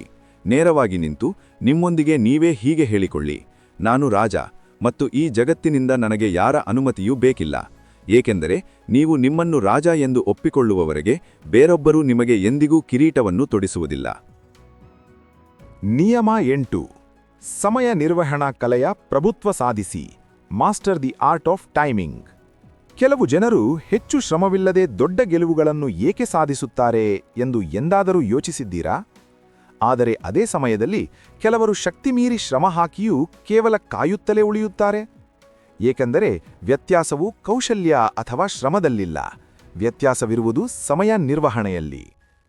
ಅಧಿಕಾರದ ಜಗತ್ತಿನಲ್ಲಿ ಪ್ರತಿಭೆ ಮುಖ್ಯ, ಆದರೆ ಸಮಯವು ನಿಮ್ಮ ಸಹಾಯಕ್ಕೆ ಇಲ್ಲದಿದ್ದರೆ ದೊಡ್ಡ ಅವಕಾಶವು ನಿಮ್ಮ ಮುಂದೆ ಬಂದು ಜಾರಿ ಹೋಗುತ್ತದೆ ಮತ್ತು ನೀವು ಬರೀ ನೋಡುತ್ತಾ ನಿಂತುಬಿಡುತ್ತೀರಿ. ಈ ನಿಯಮದ ಹೆಸರು ಸಮಯ ನಿರ್ವಹಣಾ ಕಲೆಯ ಪ್ರಭುತ್ವ ಸಾಧಿಸಿ. ಈ ಜಗತ್ತಿನಲ್ಲಿ ಪ್ರತಿಯೊಂದಕ್ಕೂ ಒಂದು ಸರಿಯಾದ ಸಮಯವಿದೆ. ಒಂದು ಬೀಜವೂ ಸಹ ಸರಿಯಾದ ಋತು, ಸರಿಯಾದ ಮಣ್ಣು ಮತ್ತು ಸರಿಯಾದ ಸಮಯ ಸಿಕ್ಕಾಗ ಮಾತ್ರ ಫಲ ನೀಡುತ್ತದೆ. ನೀವು ತುಂಬಾ ಬೇಗನೆ ಕಾರ್ಯಪ್ರವೃತ್ತರಾದರೆ ನಿಮ್ಮನ್ನು ಅಪಕ್ವರು ಎನ್ನಬಹುದು, ತಡವಾದರೆ ಅವಕಾಶ ಕೈಜಾರಿ ಹೋಗುತ್ತದೆ. ನಿಜವಾದ ಶಕ್ತಿಯು ಪರಿಸ್ಥಿತಿಯನ್ನು ಓದಲು ತಿಳಿದಿರುವವರ ಬಳಿ ಇರುತ್ತದೆ. ಅವರು ತಾಳ್ಮೆಯಿಟ್ಟುಕೊಳ್ಳುತ್ತಾರೆ. ಅವರಿಗೆ ಯಾವಾಗ ಮಾತನಾಡಬೇಕು, ಯಾವಾಗ ಮೌನವಾಗಿರಬೇಕು, ಯಾವಾಗ ಹೆಜ್ಜೆ ಮುಂದಿಡಬೇಕು ಮತ್ತು ಯಾವಾಗ ಹಿಂದೆ ಸರಿಯಬೇಕು ಎಂದು ತಿಳಿದಿರುತ್ತದೆ. ಆದರೆ ಈ ತಾಳ್ಮೆಯು ಕೇವಲ ಕಾಯುವಿಕೆ ಮಾತ್ರವಲ್ಲ, ಇದು ಲೆಕ್ಕಾಚಾರ ಮಾಡಿನ ಮೌನವಾಗಿರುತ್ತದೆ. ಶಕ್ತಿಶಾಲಿ ಜನರು ಎಂದಿಗೂ ತುರ್ತಾಗಿ ಪ್ರತಿಕ್ರಿಯಿಸುವುದಿಲ್ಲ. ಅವರು ಎಲ್ಲವನ್ನೂ ವೀಕ್ಷಿಸುತ್ತಾರೆ. ಜನರು ಏನು ಯೋಚಿಸುತ್ತಿದ್ದಾರೆ, ಭಾವನೆಗಳ ಹರಿವು ಹೇಗಿದೆ, ಯಾರು ಯಾವ ಮನಸ್ಥಿತಿಯಲ್ಲಿದ್ದಾರೆ ಮತ್ತು ನಂತರ ಸರಿಯಾದ ಸಮಯ ಬಂದಾಗ ಅವರು ಎಲ್ಲವನ್ನೂ ಬದಲಾಯಿಸುವಂತಹ ಒಂದು ಹೆಜ್ಜೆಯನ್ನು ಇಡುತ್ತಾರೆ. ಇದನ್ನು ಚೆಸ್ ಆಟದಂತೆ ಯೋಚಿಸಿ. ಪ್ರತಿ ಕಾಯಿಯೂ ಒಂದು ನಡೆಯನ್ನು ಮಾಡಬಹುದು, ಆದರೆ ಇಡೀ ಬೋರ್ಡನ್ನು ವಿಶ್ಲೇಷಿಸಿ ತಮ್ಮ ನಡೆಗಾಗಿ ಕಾಯುವವನೇ ಮಾಸ್ಟರ್. ಯಾವ ನಡೆಯನ್ನು ಯಾವಾಗ ಮಾಡಬೇಕು ಮತ್ತು ಯಾವುದನ್ನು ಈಗ ಹಿಡಿದಿಟ್ಟುಕೊಳ್ಳಬೇಕು ಎಂದು ನೋಡುವವನು. ಜೀವನದಲ್ಲಿಯೂ ಇದೇ ನಡೆಯುತ್ತದೆ. ಕೆಲವರು ಪ್ರತಿ ಅವಕಾಶದ ಮೇಲೆ ಜಿಗಿದು ಬೇಗನೆ ದಣಿಯುತ್ತಾರೆ, ಆದರೆ ಕೆಲವರು ಸುಮ್ಮನೆ ಕುಳಿತು ಸರಿಯಾದ ಸಮಯಕ್ಕಾಗಿ ಕಾಯುತ್ತಾರೆ, ಮತ್ತು ಸಮಯ ಬಂದಾಗ ಅವರು ಇಡೀ ದೃಶ್ಯವನ್ನೇ ಬದಲಾಯಿಸಿಬಿಡುತ್ತಾರೆ. ಶಕ್ತಿ ಎಂದರೆ ಎಲ್ಲವನ್ನೂ ಮಾಡುವುದಲ್ಲ, ಸರಿಯಾದ ಸಮಯದಲ್ಲಿ ಸರಿಯಾದ ಕೆಲಸವನ್ನು ಮಾಡುವುದೇ ಶಕ್ತಿ.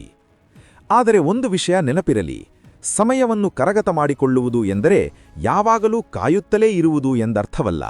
ಇದರರ್ಥ ನೀವು ಎಷ್ಟು ಜಾಗೃತರಾಗಿದ್ದೀರಿ ಎಂದರೆ ನಿಮಗೆ ಯಾವಾಗ ಕ್ರಮ ತೆಗೆದುಕೊಳ್ಳಬೇಕು ಮತ್ತು ಯಾವಾಗ ತಾಳ್ಮೆ ಇಡಬೇಕು ಎಂದು ನಿಮಗೆ ಅರ್ಥವಾಗುತ್ತದೆ. ಜನರು ಸಾಮಾನ್ಯವಾಗಿ ಇದೇ ತಪ್ಪನ್ನು ಮಾಡುತ್ತಾರೆ. ಅವರು ತರಾಹುರಿಯಲ್ಲಿ ನಿರ್ಧಾರಗಳನ್ನು ತೆಗೆದುಕೊಳ್ಳುತ್ತಾರೆ ಅಥವಾ ಅವಕಾಶವು ಕೈಯಿಂದ ಜಾರಿ ಹೋಗುವಷ್ಟು ತಡಮಾಡುತ್ತಾರೆ. ಆದರೆ ಸಮಯದ ಬಡಿತವನ್ನು ಕೇಳಲು ಕಲಿಯುವ ಮನುಷ್ಯನು ಪ್ರತಿ ಸೋಲನ್ನೂ ಸಹ ವಿಜಯವಾಗಿ ಬದಲಾಯಿಸಬಲ್ಲನು. ಆದ್ದರಿಂದ ಇಂದಿನಿಂದ ಒಂದು ಹೊಸ ಯೋಚನೆಯೊಂದಿಗೆ ಬದುಕಲು ಪ್ರಾರಂಭಿಸಿ. ಪ್ರತಿ ನಿರ್ಧಾರವನ್ನು ತೆಗೆದುಕೊಳ್ಳುವ ಮೊದಲು ನಿಮ್ಮನ್ನು ನೀವೇ ಒಂದು ಪ್ರಶ್ನೆಯನ್ನು ಕೇಳಿ, ಇದು ಸರಿಯಾದ ಸಮಯವೇ? ಮತ್ತು ಉತ್ತರವು ಹೃದಯದಿಂದ ಬಂದಾಗ ಸಂಪೂರ್ಣ ವಿಶ್ವಾಸದಿಂದ ಮುಂದಿನ ಹೆಜ್ಜೆಯನ್ನು ಇಡಿ. ಏಕೆಂದರೆ ಸಮಯ ನಿರ್ವಹಣೆ ಕೇವಲ ಒಂದು ವಿವರವಲ್ಲ, ಸಮಯ ನಿರ್ವಹಣೆಯೇ ಆಟ. ನಿಯಮ 9. ಉಚಿತ ಊಟವನ್ನು ಅಂದರೆ ಫ್ರೀ ಲಂಚ್ ಅನ್ನು ತಿರಸ್ಕರಿಸಿ. Despise the free lunch. ಯಾರಾದರೂ ನಿಮಗೆ ಏನಾದರೂ ಉಚಿತವಾಗಿ ನೀಡಿದ್ದಾರೆಯೇ? ಕೇಳದೆ, ಯಾವುದೇ ಕಾರಣವಿಲ್ಲದೆ? ಮೊದಲಿಗೆ ಅದು ಚೆನ್ನಾಗಿ ಅನಿಸುತ್ತದೆ ಅಲ್ಲವೇ? ವಾವ್, ಎಂತಹ ಅದೃಷ್ಟ ಎಂದು ಭಾಸವಾಗುತ್ತದೆ. ಆದರೆ ಇಲ್ಲಿಯೇ ನಿಲ್ಲಿ. ಅಧಿಕಾರದ ಅತ್ಯಂತ ಗುಪ್ತವಾದ ತಂತ್ರವು ಇಲ್ಲಿಂದಲೇ ಪ್ರಾರಂಭವಾಗುತ್ತದೆ. ಏಕೆಂದರೆ ಈ ಜಗತ್ತಿನಲ್ಲಿ ಯಾವುದೂ ಉಚಿತವಾಗಿಲ್ಲ. ನೀವು ಯಾವುದೇ ಬೆಲೆ ತೆರೆಯದೆ ಪಡೆಯುವ ವಸ್ತುವಿನಲ್ಲಿ ಹೆಚ್ಚಾಗಿ ಒಂದು ಗುಪ್ತ ವೆಚ್ಚವು ಅಂದರೆ ಹಿಡನ್ ಕಾಸ್ಟ್ ಅಡಗಿರುತ್ತದೆ. ಅದು ನಿಮ್ಮ ಮೇಲಿನ ಅಪರಾಧ ಭಾವನೆಯಾಗಿರಬಹುದು, ನಿಯಂತ್ರಣ ಆಗಿರಬಹುದು, ಅಥವಾ ನಿಮ್ಮ ಆತ್ಮಗೌರವದ ಒಂದು ಸಣ್ಣ ಬಲಿದಾನ ಆಗಿರಬಹುದು. ನಿಯಮ 9 ಹೇಳುತ್ತದೆ, ಉಚಿತ ಊಟವನ್ನು ತಿರಸ್ಕರಿಸಿ. ಅಂದರೆ ನಿಮಗೆ ಏನಾದರೂ ಉಚಿತವಾಗಿ ಸಿಗುತ್ತಿದ್ದರೆ ಅದರ ಬಗ್ಗೆ ಸಂದೇಹಪಡಿ. ಏಕೆಂದರೆ ಉಚಿತ ವಸ್ತುಗಳು ಹೊರಗಿನಿಂದ ಮಾತ್ರ ಹೊಳೆಯುವಂತೆ ಕಾಣುತ್ತವೆ, ಒಳಗೆ ಅವು ನಿಮ್ಮ ಶಕ್ತಿಯನ್ನು ತಿಂದುಬಿಡುತ್ತವೆ. ಶಕ್ತಿಶಾಲಿ ಜನರು ಎಂದಿಗೂ ಉಚಿತ ಅನುಕೂಲಗಳ ಮೇಲೆ ಅವಲಂಬಿತರಾಗಿರುವುದಿಲ್ಲ. ಅವರು ಕೊಡು ತೆಗೆದುಕೊಳ್ಳುವ ಮನೋವಿಜ್ಞಾನವನ್ನು ಅರ್ಥಮಾಡಿಕೊಳ್ಳುತ್ತಾರೆ. ಏಕೆಂದರೆ ನೀವು ಪದೇ ಪದೇ ಉಚಿತ ವಸ್ತುಗಳನ್ನು ಸ್ವೀಕರಿಸಿದರೆ ಎದುರಿನವರು ನಿಧಾನವಾಗಿ ನಿಮ್ಮ ಮೇಲೆ ಹಕ್ಕು ಸಾಧಿಸಲು ಪ್ರಾರಂಭಿಸುತ್ತಾರೆ. ಮೊದಲಿಗೆ ಅವರು ನಿಮಗೆ ಒಂದು ಸಣ್ಣ ಉಡುಗೊರೆ ನೀಡುತ್ತಾರೆ. ನಂತರ ನಿಧಾನವಾಗಿ ಅವರು ನೀವು ಅವರ ಇಚ್ಛೆಯಂತೆ ಯೋಚಿಸಬೇಕು, ನಡೆಯಬೇಕು, ವರ್ತಿಸಬೇಕು ಎಂದು ನಿರೀಕ್ಷಿಸುತ್ತಾರೆ. ಮತ್ತು ನೀವು ನಾನು ಕೇವಲ ಸಹಾಯವನ್ನು ಮಾತ್ರ ತೆಗೆದುಕೊಂಡೆ ಎಂದು ಭಾವಿಸುತ್ತೀರಿ. ಆದರೆ ವಾಸ್ತವದಲ್ಲಿ ನೀವು ನಿಮ್ಮ ಸ್ವಾತಂತ್ರ್ಯದ ಮೊದಲ ಇಟ್ಟಿಗೆಯನ್ನು ಅಲ್ಲಿಯೇ ಕೆಡವಿದ್ದೀರಿ. ಶಕ್ತಿಯು ತೆಗೆದುಕೊಳ್ಳುವುದರಿಂದ ಬರುವುದಿಲ್ಲ, ಶಕ್ತಿಯು ನೀಡುವುದರಿಂದ ಬರುತ್ತದೆ. ನೀವು ನಿಮ್ಮ ಸಂಪನ್ಮೂಲಗಳ ಮೇಲೆ ಅವಲಂಬಿತರಾದಾಗ, ನಿಮ್ಮ ಮೌಲ್ಯವನ್ನು ನೀವು ತಿಳಿದಿರುವಾಗ, ಆಗ ಮಾತ್ರ ನೀವು ನಿಮ್ಮ ಗೌರವವನ್ನು ಉಳಿಸಿಕೊಳ್ಳುತ್ತೀರಿ. ಈಗ ಪ್ರತಿಯೊಂದು ಉಚಿತ ವಸ್ತುವು ಒಂದು ಬಲೆಯಾಗಿರಬೇಕಾಗಿಲ್ಲ, ಆದರೆ ಪ್ರತಿ ವಿಷಯವನ್ನು ಬೆಲೆ ತೆರೆಯದೇ ಪಡೆಯುವ ಅಭ್ಯಾಸವನ್ನು ನೀವು ಮಾಡಿಕೊಂಡಾಗ ನಿಮ್ಮನ್ನು ನೀವು ಕಣ್ಣಿಗೆ ಕಾಣದ ನಿರ್ಬಂಧಗಳ ಸರಪಳಿಯಲ್ಲಿ ಅಂದರೆ ಇನ್ವಿಸಿಬಲ್ ಚೈನ್ ಆಫ್ ಕಂಪಲ್ಷನ್ಸ್ನಲ್ಲಿ ಬಂಧಿಸಿಕೊಂಡಿರುತ್ತೀರಿ. ಶಕ್ತಿಶಾಲಿ ಜನರು ಯಾವಾಗಲೂ ಬೆಲೆ ತೆರುತ್ತಾರೆ, ಕೆಲವೊಮ್ಮೆ ಹಣದಿಂದ, ಕೆಲವೊಮ್ಮೆ ಅನುಕೂಲದಿಂದ, ಕೆಲವೊಮ್ಮೆ ಸಮಯದಿಂದ. ಏಕೆಂದರೆ ಅವರಿಗೆ ತಿಳಿದಿದೆ, ಪಾವತಿ ಎಂದರೆ ಸ್ವಾತಂತ್ರ್ಯ, ಮತ್ತು ಎಲ್ಲಿ ಸ್ವಾತಂತ್ರ್ಯವಿರುತ್ತದೆಯೋ ಅಲ್ಲಿಯೇ ನಿಜವಾದ ಶಕ್ತಿ ಇರುತ್ತದೆ. ಈ ನಿಯಮದಲ್ಲಿ ಇನ್ನೊಂದು ಮಜಲಿದೆ. ನೀವು ಯಾರಿಗಾದರೂ ಏನಾದರೂ ಉಚಿತವಾಗಿ ಕೊಟ್ಟಾಗ ಅವರು ಅದರ ಮೌಲ್ಯವನ್ನು ಕಡಿಮೆ ಎಂದು ಭಾವಿಸುತ್ತಾರೆ. ಆದರೆ ಅದೇ ವಸ್ತುವನ್ನು ಯಾರಾದರೂ ಪ್ರಯತ್ನಪಟ್ಟು ಅಥವಾ ಬೆಲೆ ತೆತ್ತು ಪಡೆದಾಗ ಅವರು ಅದನ್ನು ಗೌರವಿಸುತ್ತಾರೆ ಮತ್ತು ನಿಧಿಯಂತೆ ನೋಡಿಕೊಳ್ಳುತ್ತಾರೆ. ಆದ್ದರಿಂದ ನೀವು ಯಾವುದನ್ನೇ ತೆಗೆದುಕೊಳ್ಳುತ್ತಿರಲಿ ಅಥವಾ ಇತರರಿಗೆ ನೀಡುತ್ತಿರಲಿ, ಉಚಿತ ವಸ್ತುಗಳು ಕೇವಲ ಕ್ಷಣಿಕ ಸಂತೋಷವನ್ನು ನೀಡುತ್ತವೆ, ಆದರೆ ದೀರ್ಘಾವಧಿಯಲ್ಲಿ ಅವು ನಿಮ್ಮ ಮೇಲೆ ಭಾರವಾಗುತ್ತವೆ. ಆದ್ದರಿಂದ ನಿಮಗೆ ಶಕ್ತಿ ಬೇಕಾದರೆ ಯಾವಾಗಲೂ ನಿಮ್ಮ ಮೌಲ್ಯವನ್ನು ತಿಳಿದುಕೊಳ್ಳಿ. ಅದು ಹಣದ ವಿಷಯವಾಗಿರಲಿ, ಸಮಯವಾಗಿರಲಿ ಅಥವಾ ನಿಮ್ಮ ಶಕ್ತಿಯಾಗಿರಲಿ. ಏನನ್ನೂ ಸುಮ್ಮನೆ ಕೊಡಬೇಡಿ ಮತ್ತು ತೆಗೆದುಕೊಳ್ಳಬೇಡಿ, ಏಕೆಂದರೆ ಯಾವುದು ಉಚಿತವಾಗಿ ಸಿಗುತ್ತದೆಯೋ ಅದು ಅತ್ಯಂತ ದುಬಾರಿಯಾಗಿದೆ ಎಂದು ಸಾಬೀತುಪಡಿಸಬಹುದು. ಮತ್ತು ಈ ಜಗತ್ತಿನಲ್ಲಿ ಯಾರ ಬಳಿ ಈ ಧೈರ್ಯವಿರುತ್ತದೆಯೋ, ನಾನು ಉಚಿತ ಊಟವನ್ನು ತಿನ್ನುವುದಿಲ್ಲ, ನನ್ನ ಮೌಲ್ಯವನ್ನು ನಾನೇ ನಿಗದಿಪಡಿಸುತ್ತೇನೆ ಎಂದು ಹೇಳುವವನೇ ಅತ್ಯಂತ ಹೆಚ್ಚು ಶಕ್ತಿಯನ್ನು ಹೊಂದಿರುತ್ತಾನೆ. ನಿಯಮ 10.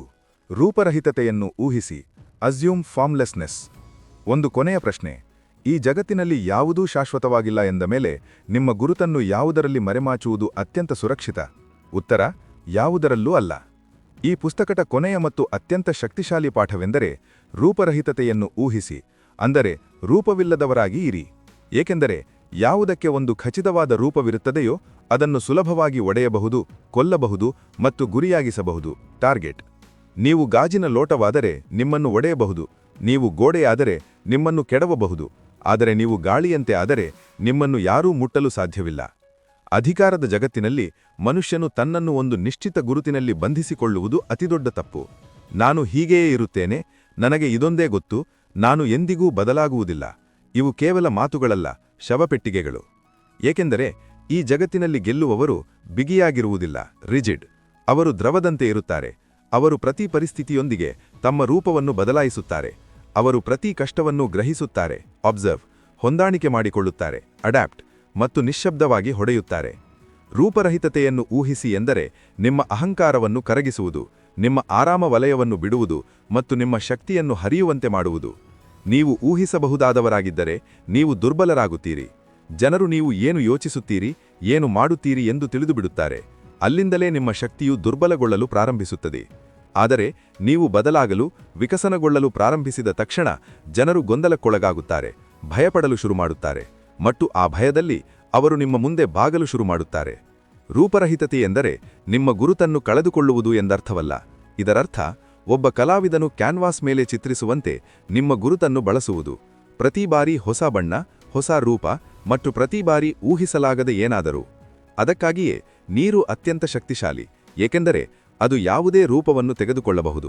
ಮಂಜುಗಡ್ಡೆಯಾದರೆ ಅದು ಕತ್ತರಿಸಬಹುದು, ಉಗಿಯಾದರೆ ಅದು ಮಾಯವಾಗಬಹುದು, ಮತ್ತು ಹರಿಯುವ ನೀರಿಗೆ ಯಾರೂ ಆಕಾರ ನೀಡಲು ಸಾಧ್ಯವಿಲ್ಲ. ಯಾವುದು ಆಕಾರರಹಿತವೋ ಅದು ವಯಸ್ಸಿಲ್ಲದ್ದು, ಯಾವುದು ರೂಪರಹಿತವೋ ಅದು ನಿರ್ಭೀತ. ಈಗ ನೀವು ಶಕ್ತಿಯ ಈ ಕೊನೆಯ ನಿಯಮವನ್ನು ತಲುಪಿದ್ದೀರಿ. ಇಂದಿನಿಂದ ನೀವು ಎಂದಿಗೂ ನಿಮ್ಮನ್ನು ಒಂದು ವ್ಯಾಖ್ಯಾನ, ಒಂದು ಲೇಬಲ್ ಅಥವಾ ಒಂದು ಗುರುತಿನಲ್ಲಿ ಬಂಧಿಸಿಕೊಳ್ಳುವುದಿಲ್ಲ. ನೀವು ಪ್ರತಿದಿನ ವಿಕಸನಗೊಳ್ಳುವ ಒಂದು ಮಿಷನ್ ಆಗಿ ಬದಲಾಗುತ್ತೀರಿ. ಪ್ರತಿ ಪರಿಸ್ಥಿತಿಯಲ್ಲಿ ಹೊಸ ರೀತಿಯಲ್ಲಿ ಯೋಚಿಸುತ್ತೀರಿ ಮತ್ತು ಪ್ರತಿ ಬಾರಿ ನಿಮ್ಮ ಶತ್ರುಗಳಿಗೆ ಆಶ್ಚರ್ಯ ನೀಡುತ್ತೀರಿ. ಏಕೆಂದರೆ ಜಗತ್ತು ತನಗೆ ಅರ್ಥವಾಗದವರನ್ನು ಮಾತ್ರ ಭಯಪಡುತ್ತದೆ. ಆದ್ದರಿಂದ ಎಂದಿಗೂ ಬಿಗಿಯಾಗಿರಬೇಡಿ, ಎಂದಿಗೂ ನಿರೂಪಿತರಾಗಬೇಡಿ, ರೂಪರಹಿತರಾಗಿರಿ, ಶಕ್ತಿಯಾಗಿರಿ. ಹಾಗಾದರೆ ಸ್ನೇಹಿತರೆ, ಈ 10 ನಿಯಮಗಳು ನಿಮಗೆ ಮಾನವ ಮನೋವಿಜ್ಞಾನದ, ಹ್ಯೂಮನ್ ಸೈಕಾಲಜಿ ಪ್ರತಿಯೊಂದು ಮುಖವನ್ನು ತೋರಿಸಿವೆ. ಅಹಂಕಾರ, ಒಳಸಂಚು, ತಾಳ್ಮೆ, ಮೌನ, ಸಮಯ ನಿರ್ವಹಣೆ, ಭಾವನಾತ್ಮಕ ದೂರವಿರುವಿಕೆ, ಡಿಟ್ಯಾಚ್ಮೆಂಟ್, ಎಲ್ಲವನ್ನೂ. ಈಗ ಸರದಿ ನಿಮ್ಮದು. ಈ ನಿಯಮಗಳೊಂದಿಗೆ ನೀವೇನ್ ಮಾಡ್ತೀರಿ? ನೀವು ಅವುಗಳನ್ನು ಇತರರನ್ನು ನಿಯಂತ್ರಿಸಲು ಬಳಸ್ತೀರಾ ಅಥವಾ ನಿಮ್ಮನ್ನು ನೀವು ಒಡೆದು ಹೋಗದಂತೆ ರಕ್ಷಿಸಿಕೊಳ್ಳಲು ಬಳಸ್ತೀರಾ? ಏನೇ ಇರಲಿ, ನೆನಪಿಡಿ, ಶಕ್ತಿಯನ್ನು ಎಂದಿಗೂ ನೀಡಲಾಗುವುದಿಲ್ಲ, ಅದನ್ನು ಯಾವಾಗಲೂ ತೆಗೆದುಕೊಳ್ಳಲಾಗುತ್ತದೆ. ಈ ಸರಣಿಯು ನಿಮಗೆ ಶಕ್ತಿಶಾಲಿ ಎಂದು ಅನಿಸುವಂತೆ ಮಾಡಿದ್ದರೆ, ನಿಮ್ಮ ಯೋಜನೆಗೆ ಎಲ್ಲೋ ಒಂದು ಕಡೆ ಕಳವಳ ಉಂಟು ಮಾಡಿದ್ದರೆ, ಈಗ ಅದನ್ನು ಇತರರೊಂದಿಗೆ ಹಂಚಿಕೊಳ್ಳುವ ಸಮಯ. ಕಾಮೆಂಟ್ಗಳಲ್ಲಿ ಯಾವ ನಿಯಮವು ನಿಮ್ಮ ಮೇಲೆ ಹೆಚ್ಚು ಪ್ರಭಾವ ಬೀರಿದೆ ಎಂದು ನಮಗೆ ತಿಳಿಸಿ. ಮತ್ತು ನಾವು ಮುಂದಿನ ಪುಸ್ತಕದ ಮೇಲೆ ಇದೇ ರೀತಿ ಆಳವಾಗಿ ಕೆಲಸ ಮಾಡಬೇಕೆಂದು ನೀವು ಬಯಸಿದರೆ, ಕೇವಲ ಒಂದು ಲೈಕ್, ಒಂದು ಸಬ್ಸ್ಕ್ರೈಬ್ ಮತ್ತು ಒಂದು ಬೆಲ್ ಐಕನ್ ಅನ್ನು ಕ್ಲಿಕ್ ಮಾಡಿ. ಏಕೆಂದರೆ ಕನ್ನಡ ಬುಕ್ಸ್ ನಾಲೆಜ್ನಲ್ಲಿ ನಾವು ಕೇವಲ ಸಾರಾಂಶಗಳನ್ನು ನೀಡುವುದಿಲ್ಲ, ನಾವು ನಿಮ್ಮ ಯೋಚನೆಯನ್ನು ಮುಂದಿನ ಹಂತಕ್ಕೆ ಕೊಂಡೊಯ್ಯುತ್ತೇವೆ. ಶಕ್ತಿ ನಿಮ್ಮೊಳಗೆ ಇದೆ, ಈಗ ಕಾರ್ಯರೂಪಕ್ಕೆ ತರುವುದು ನಿಮ್ಮ ಸರದಿ. ಮುಂದಿನ ಪುಸ್ತಕದೊಂದಿಗೆ ಸಿಗೋಣ. ಅಲ್ಲಿಯವರೆಗೆ ಶಕ್ತಿಶಾಲಿಗಳಾಗಿರಿ. Stay powerful.